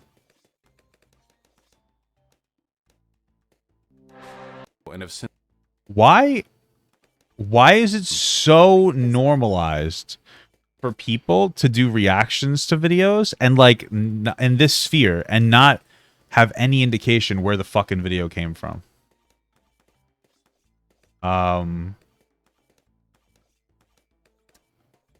Is it this video? Has the MeToo movement gone too far? Is this the video where she says this? Most of those people in power are men. Then we're going down a fucking rabbit hole here. Differences of So I call bullshit on that. I never called bullshit on the sexual assault, only on the cops responding that way. And no point. Oh, okay. Did I say the entire story was fake? Oh, okay. Well then, yeah. All right. Responded by saying, bullshit, that didn't happen, because the woman in question happened to be right-wing and anti the Me Too movement, and Vaush didn't like that her trauma didn't serve his purposes, I guess. So No, it was pretty clearly the bit at the end where she was like, yeah, and the cops just love it when Muslims rape white women. But yeah, okay. It's believe all women unless she has a different political belief. Then the stupid slut is lying. Women's rights until the bitch says something I disagree with. Is that it? That seems to be it. The interesting thing is that the two things she just said are true, yeah. Believe all women unless the bitch is lying, and women's rights unless... Okay. Handle on this channel. All right, we're gonna go back to the video. We're gonna have to take what she's saying with like a little bit of a grain of salt, though. I mean, unless he's just completely rephrasing his perspective, it sounds like he was just like, "Yeah, I don't believe." Well, I mean, it's still possible. I don't know. I have to watch the video. Okay, we'll just keep that in just keep that in mind as we watch more. Like, I'd have to watch that full. I mean, I'm gonna have to watch that fucking Jubilee video.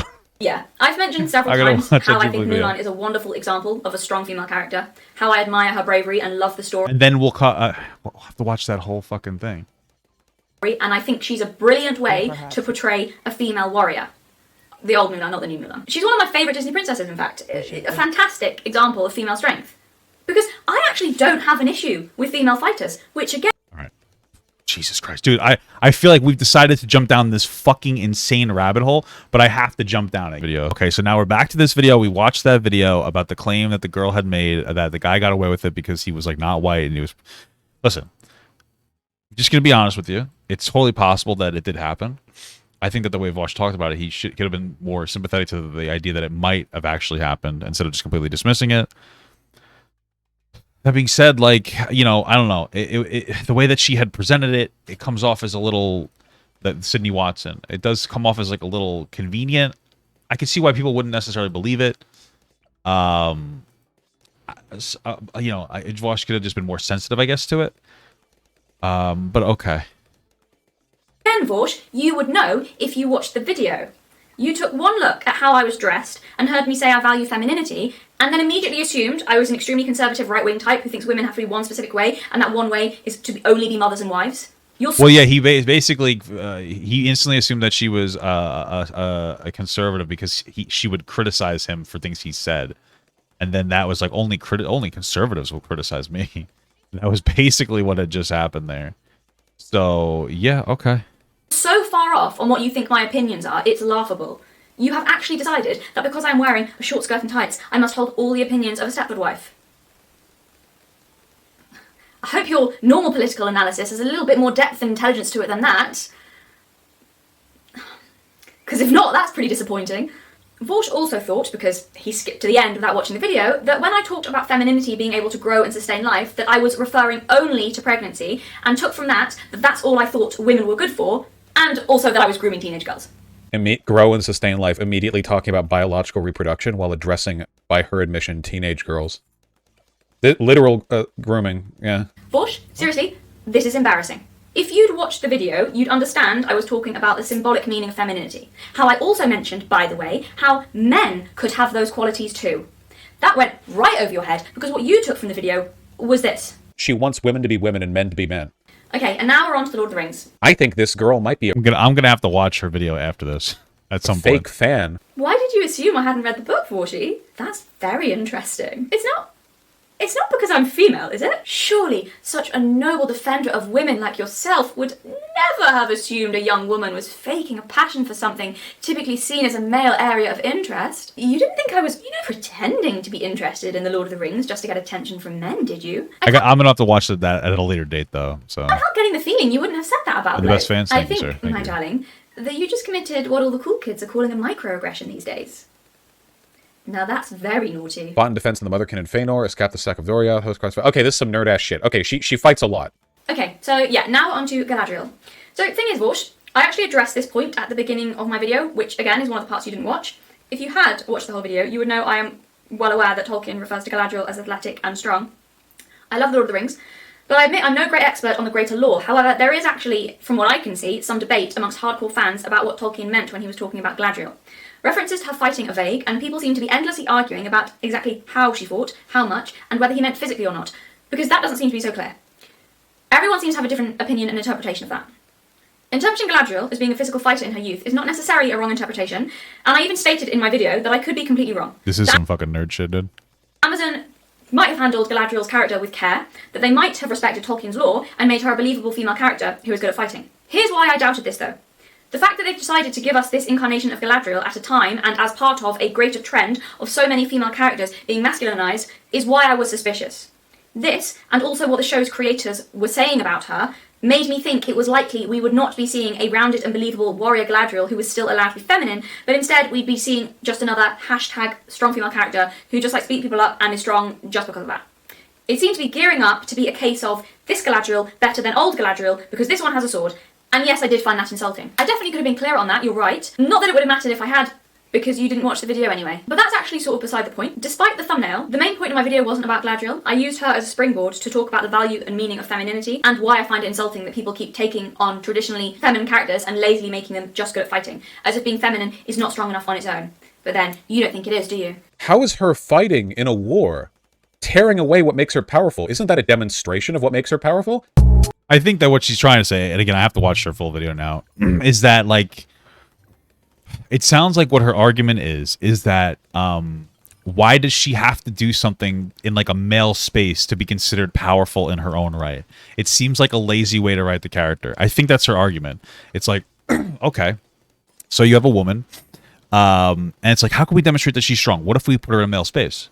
Rather than, like, how can we demonstrate that this is a strong woman? Oh, let's put her in have her thrive in a female space, I guess you would argue. I guess that's, like, what her point is. More than anything else. And that's what's, like, it's coming off to me. I could be wrong.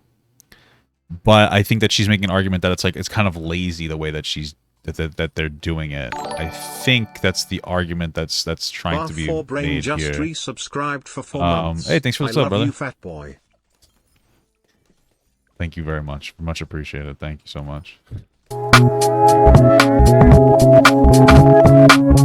She's a pick-me. No wonder she's dressed like this. Pick me, Vaush, please. Vaush, won't you pick me? In fact, this whole video response was an attempt to get your attention. Because, as we've established, I'll take any kind of attention from men. So please, Vaush, pick me. Shut up, bitch. Do you guys think I have a chance with him? Stupid fucking bitch. I think he likes me. Existentially revolting. Probably, So here, Vaush has done exactly what I was talking about in my last video. I must only value femininity because I'm desperate for male attention. As the feminist chicks like to say, not everything we do revolves around men. It's not all about you, Vaush. It couldn't possibly be because I value women. God, don't be so ridiculous. What could there be to value about women? There's nothing about women, which is why we have to make them more like men. No. It must really be because I'm dying for male validation. What other reason could there possibly be for finding any value in femininity? And I'm the sexist. The lack of self-awareness is amazing. Do you guys remember when I said that the men who condescend to me the most are male feminists? Remember when I said they are the most likely to treat outwardly appearing feminine women as frivolous or stupid or weak or gullible? The most likely to dismiss them? Remember that? She's a pick-me. No wonder she's dressed like this. I don't want to value femininity because I want to be empowered or independent. Silly bimbo like me. No, I just want to be sexually harassed. She just wants to live in Mad Men and be sexually harassed. And then Vaush yet again decided to parody a 1970s misogynist and say this. Lady, if you want to have kids so bad, get fucked and pop some out. Goodness me, he's right. Look at me thinking I could give my opinions on serious topics. No, I just need to shut my mouth and have a few kids, stick to what I'm good at. This is such like I wish I was a mother but aren't for some reason energy. That's clearly all I want, and the only reason I'm even talking about femininity in the first place. You know, I'm going to say again for context, I didn't watch the full thing that he had. I hate having to, like, restart these rounds.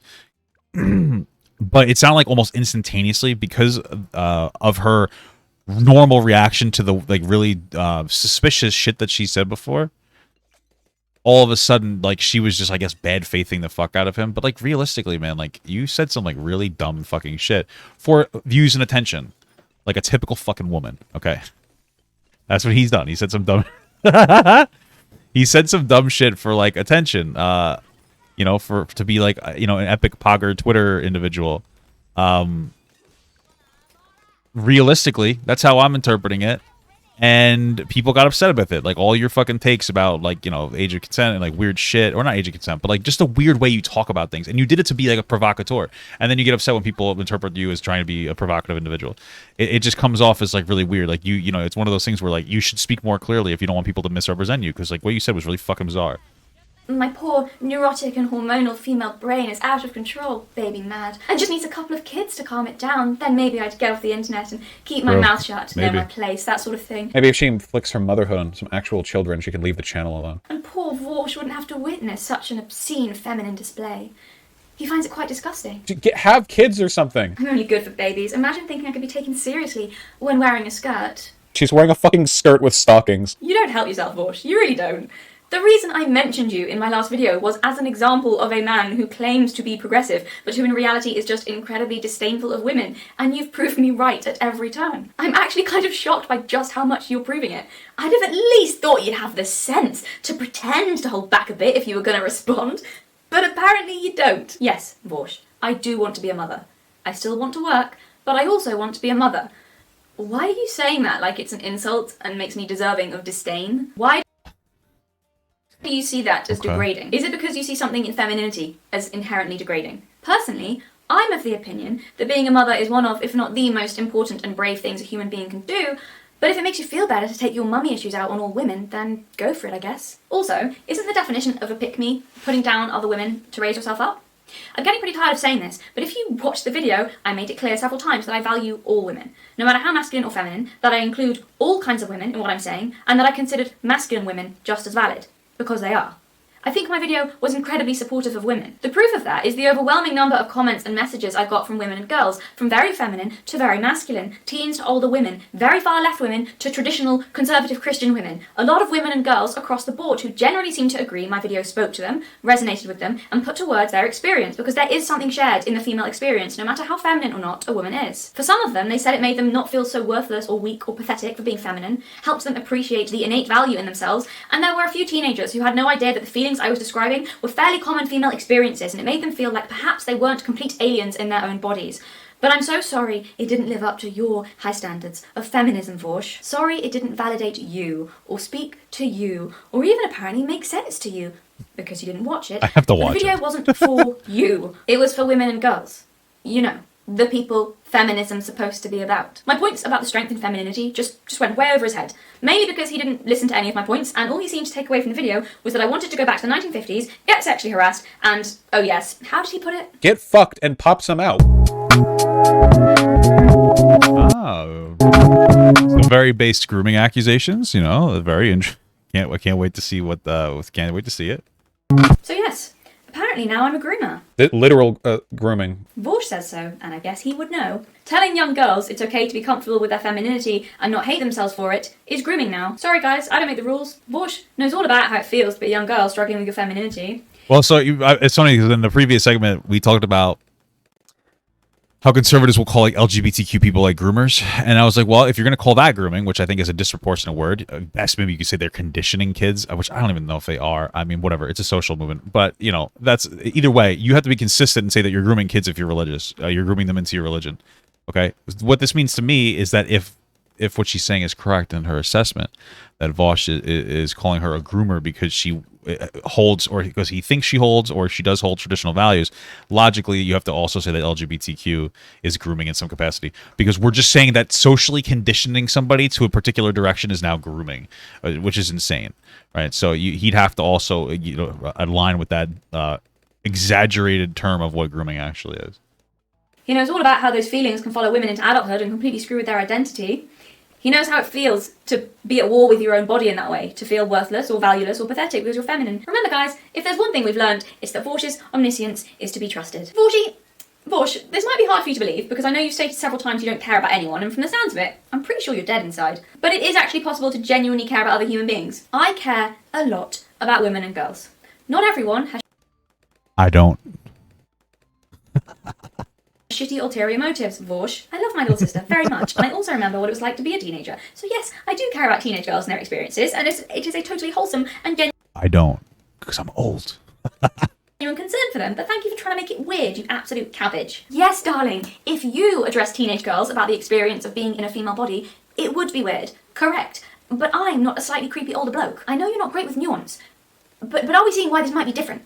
I'm also not sure how intelligent it is to accuse someone of something that you yourself seem far more likely to be guilty of. Are you picking up on my meaning? I think even those who intensely dislike me would agree that, though I have many flaws, hard to believe, darling, I know, but nobody's perfect. Though I have many flaws, coming across as creepy with children is not one of them. It's just not, is it? Now you, on the other hand, I don't think there's a sensitive way to say this, darling, so I'll just use my brother's words.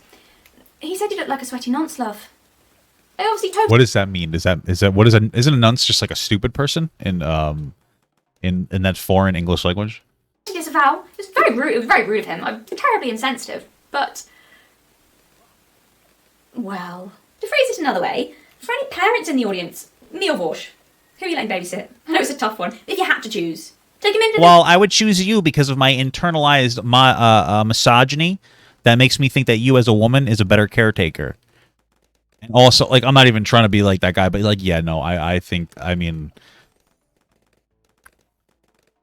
more people that are willing to admit do do see Vaush as a little bit of a red flag. I unironically would not feel comfortable leaving him with my kids. I'm not even like saying that to be like anti-Vaush. I'm saying that because like, yeah. I would say something similar about Destiny though. Not as afraid, but I would make sure that he knew that the whole house had like a nanny cam in it just to be safe. You know what I'm saying? All right, just so you guys know. All right, got to make sure, just to be safe. You know what I'm saying? Yeah. Can't risk it. Can't risk that for the biscuit. You know what I'm saying? Not my baby. Think about it. Difficult question. Who spent the evening with your teenage daughter? Please, right now, uncuck your dumb shit lip-cuck fucking ass. Yeah, this is the clip that we're looking for before. JW brains, and recognize this empirically correct fact that I'm about to spit. It is possible for an adult and a child to have a sexual relationship, and for it to have positive outcomes on the child as well. That is possible. Literal grooming. Have I made my point? I mean, listen. Personally, I don't know what the fuck that means. I can't do it. Now, I'm sure that I could be more educated on a lot of topics. Of course, even sexual assault. Of course. However, I don't think that that's true. If you look at it from the perspective, maybe a kid, bro, I don't even know how to deal with this. Maybe a kid, what am I saying? Okay.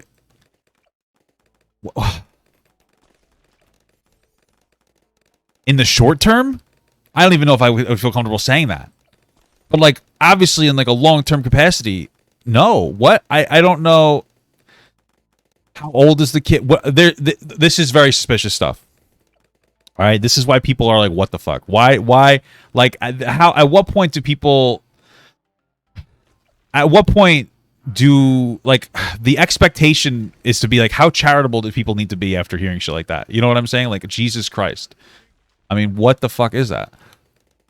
I think I've made my point. Don't accuse people of grooming when they seem far less like a groomer than you and have also never said creepy things about kids. Good rule of thumb, words to live by. Have that free advice, love. Yeah, well, I'm so tired of the Professor Flowers bullshit, but I especially fucking hate it when it comes from women, especially white upper middle class women. Because you know for a goddamn fact that this bitch has it better than like 99.9999. Is that dirty talk from you, Vaush? I think it might be. Go on, call me a filthy capitalist again, baby. Okay. Listen, I don't know about the specifics of the Professor Flowers situation. I'm not going to really weigh too much in on it. So I feel pushed to talk about this because he made such a massive song and dance about it, and so did his followers. I think there were several variations of posh tough bitch from them, which very progressive of you boys, thank you. I never even mentioned trans people in that video for a start, only making me agree more with the argument that TERF is now just a misogynistic insult extreme left-wingers have taken to throwing at women they disagree with to get them to shut up. Call me a TERF then if you want. I don't care. None of the words you use mean anything anymore anyway. Call me a Nazi for good measure. Well, yeah, I mean, if he's going to call her a groomer, then that word means nothing anymore. It's so fucked up that both sides will just use the word grooming whenever it's convenient for them. Because why the fuck not? You have made everything meaningless and nothing matters. Go wild. So, due to Vaush's little rant about my incredibly privileged upper middle class life, a few of his followers also thought they would let me know that, as an upper middle class girl who could not conceive of the struggles of ordinary women, apparently, what right did I have to speak about femininity and feminism? I don't know why you guys think by that logic that Vaush has more of a right to speak on it than me, but okay. What do I know about the struggles of ordinary people, you ask? Just growing up. Well, yeah, I mean, what did Vaush grow up with? Money, and he's never experienced anything difficult in his life, right? So like, what the fuck are you talking about? Not knowing if you could afford enough food for the week count. It is interesting how like a lot of these socialist individuals, Vaush and Hassan, really have never come from like a background where they can truly empathize with the points that they're making. Like, it doesn't mean that they're wrong, but it's like, where are you coming from? When you talk about like, hey, we need to empower the middle class, like what have you experienced? Because I've experienced like, I'm not even close to the worst that a lot of other people have experienced, but I've experienced like some shit of like spending $100 a week on insurance when I did not make that much money, kind of a thing, and like just getting like fundamentally fucked. So like, where are you speaking from? You know what I mean? It feels like where's your like authority? Like, I don't know. It just feels bizarre. Like you have no personal connection with anything, and then when you speak in a way, people interpret it where like you're just kind of virtue signaling. I grew up with no kind of security. My parents regularly couldn't afford to buy food. One of my greatest fears as a kid was being separated from my younger siblings if we ended up without a roof over our heads, and for a while we were on government benefits. You know, like most upper middle class people. I know I don't give off that kind of vibe. I was blessed with a fantastic education. It's so interesting. My mom's family, like my grandmother and father used to be on like benefits too, you know. And my mom did well for herself, so I'm not even gonna say that like I struggled horribly. But like, you know, when I got a job and I had to pay my own bills and I moved out and I was with somebody who, like that's a whole conversation, but they couldn't really work because they had like a what the fuck is it called, an autoimmune disease, and then like you're struggling financially, and then like you're starting to have health effects, and you know, because part of it's because I'm fat and that's my problem, my fault. But then like, you know, you're using food as a coping. You go down like this chain of like, yeah, man, shit gets tough fast, you know. And I haven't been in anywhere near as bad as like a lot of other people. But like, how the fuck do you have any identification with the middle class when you've never really truly been like what the middle class? It's just fucking, it comes off as a little suspicious, like a character from the popular hit video game Slender Man. You know, it's just weird. It just comes off as a little tone deaf to me. But maybe you guys shouldn't make assumptions about the entire life story of someone you don't know, because the fact is, you don't know. I don't even disagree with him. Like, I do consider myself incredibly lucky and privileged. I'm not denying that. I feel very blessed. But what I'm not going to do is let Vaush, with his cushy YouTube gig and immense success, sit there smug as you like and have the absolute gall to lecture me about privilege and the struggles of ordinary people like I'm the one who's out of touch. I think back to 2021, okay? A time period during which my channel made entirely too much money. And I don't remember a single AdSense. Come on, man. It wasn't entirely too much. Entirely too much. No. Doing alright from YouTube, are we, Vaush? I guess, did you fall off or something? Is that why you're feeling this way, Vaush? What happened, bro? Hey, me too. After that TikTok ban, baby. Actually, I've been doing better, but that doesn't really matter. How much you making? A lot more than me, I bet. Are you rich, Black Vaush? border. Nice. What's that like? How much money? How much money do you have right now in your wallet? Is it enough to buy a pony? Can you buy a pony, Vaush? He's probably doing pretty well. Could you buy a snazzy car with the money in your bank account?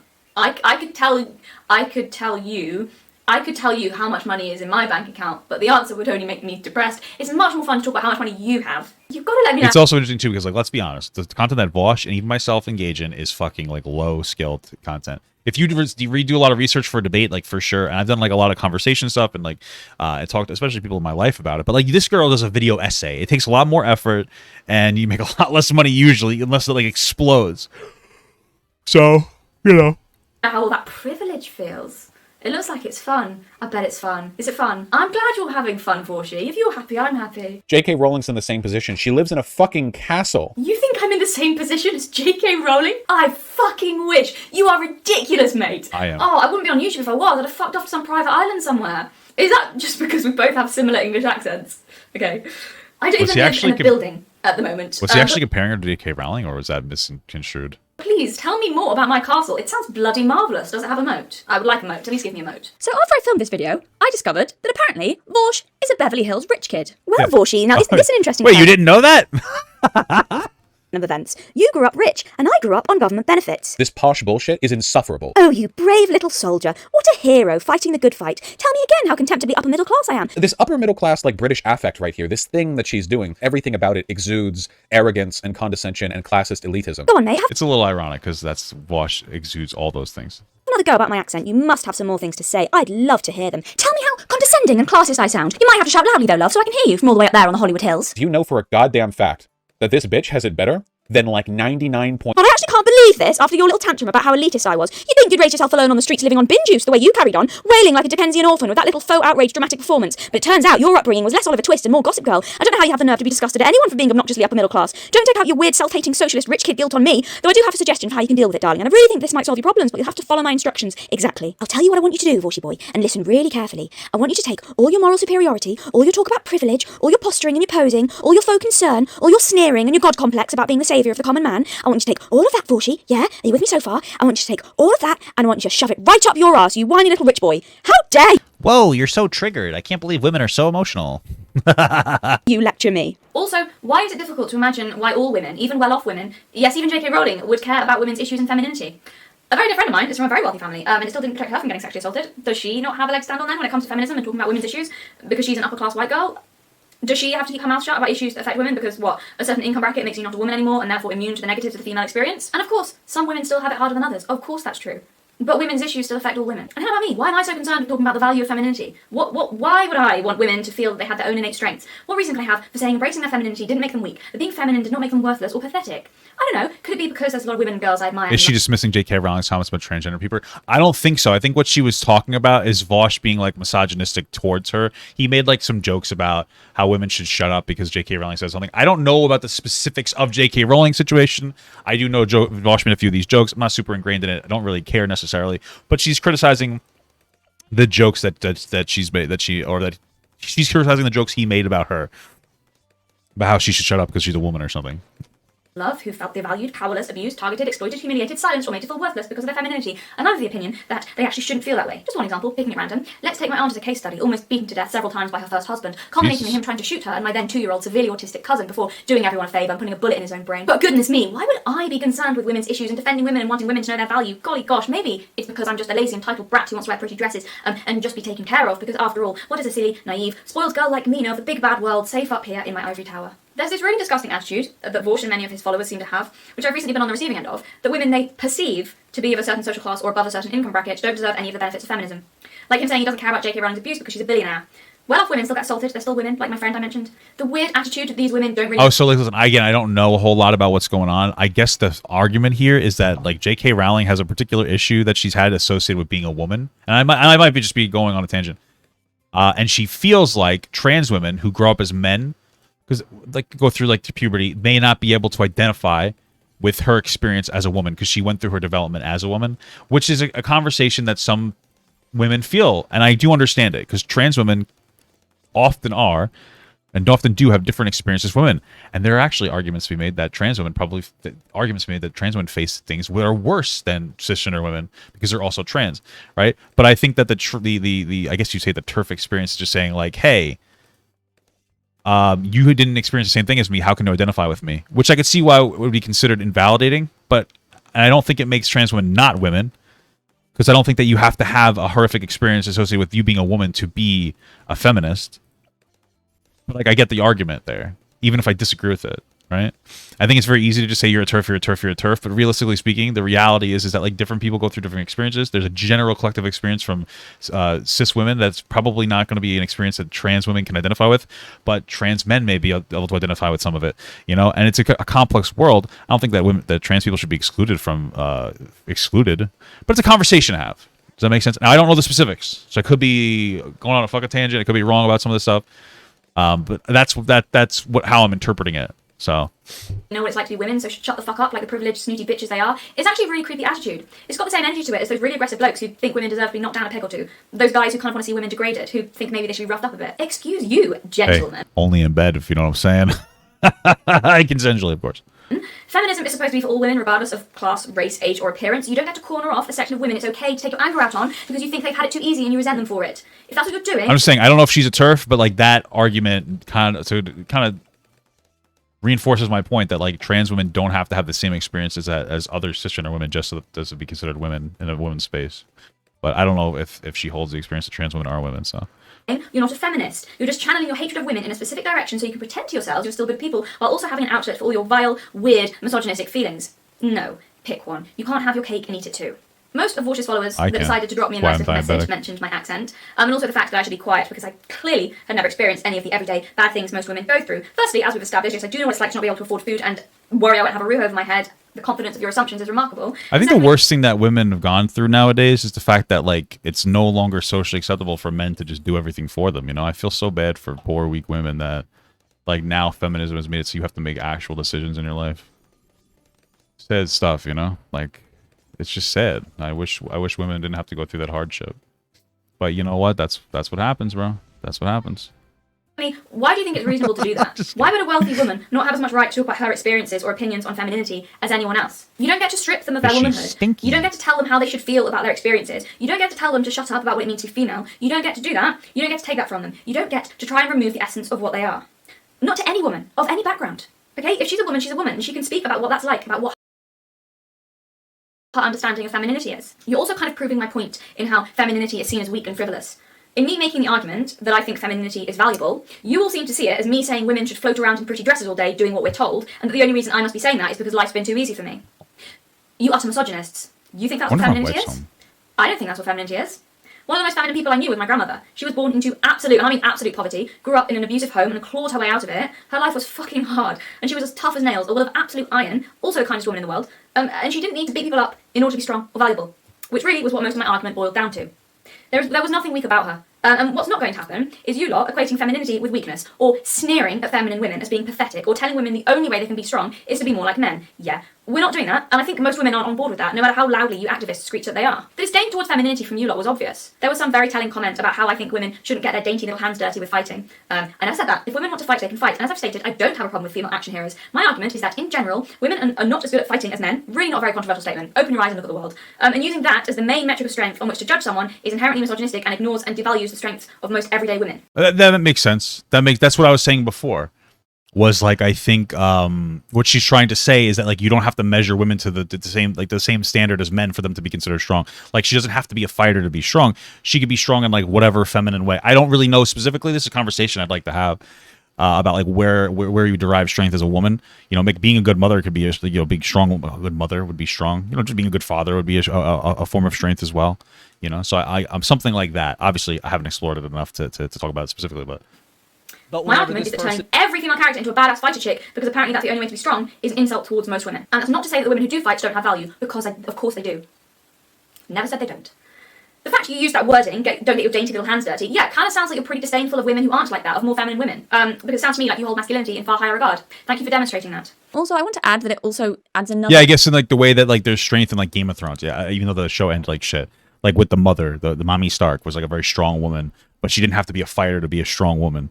I get what you're saying. Okay. Whole new, even creepier dimension to his bizarre thing he's got with well-off women. The fact that he's from that kind of background, it just makes it very strange. I'm so tired of the Professor Flowers bullshit, but I especially fucking hate it when it comes from women, especially white upper middle class women. While she like eats roast pheasant off the back of like a slave that she bought and will be sacrificing later that evening. You know, okay, J.K. Rowling. And this upper middle class like British affect right here, this thing that she's doing. So it's okay for it's okay for Vaush to be really successful and have loads of money, but he seems to have a problem with women who are in that position too. It's very strange. Mate, I'll be honest, I think your issues with women are really bloody deep-seated. I don't know what the hell's going on with you, but seriously. Well, I think that his issue with J.K. Rowling is probably the transphobia aspect. Sort it out. It's bloody weird. Vaush should be quieter and start apologizing challenge. Anyway, that's everything. Thank you, Vaush, for proving correct everything I said about you. I couldn't have done it better myself if I'd sat down and planned out an example of the type of male feminist that I was talking about. So bless you for that. Thank you for demonstrating that male feminists resent femininity and want to stamp it out wherever they find it. Thank you for demonstrating your complete disdain for it and disgust for it. There have always been men like this. Only now they get to claim the label of feminist. Now they get to be applauded for it, just as long as they're doing it, the women deemed heretics. At least the bloody witchfinders have the decency not to claim they were doing it all in the name of women's rights. I'm sorry, but you can't convince me that if Vaush was born a few centuries earlier, that's not exactly the type of guy he'd be. That's all I see when I look at him. Different labels, same men. We'll probably all be that guy, you know? A lot of social conditioning, unfortunate reality, you know? She's wearing a fucking skirt with stockings. She just wants to live in Mad Men and be sexually harassed. Well, she was a whore anyway. Like, you know, like just the short skirt plus like the stockings and so on. Cloud the mind with unholy thoughts. She's a pick-me. No wonder she's dressed like this. You really kind of have to think about what whore is. Shut up, bitch. I see you, Vaushi. I see your weakness and your cowardice and your anger towards women and your hatred of women. Wow. I think most people see it. And it's not pretty. Vaush, be quieter and start apologising challenge. Well, thanks for watching, everyone. Stay snazzy and look after yourselves. Yes, Vaush, even you. Okay. Well, interesting video. I have to do a little more research and watch the other video now that she said to see what kind of, you know, what she was saying. All right, guys, sorry. Take care. Have a good one. Yeah, sorry, guys, but I gotta go. I love you. Be respectful. You know the drill. Take care, everybody. Thank you so much for watching, guys, and another special shout out to all my Patreon and Twitch subs. If you'd like to support this channel further than you already have by just watching the video alone, go down to the links below where you can sub on my Patreon, which will allow you to get your name on this beautiful black wall. Or you can go to the Twitch page and you can actually use a free Amazon Prime sub, if you have Amazon Prime, to subscribe. Thank you very much, guys. Take care.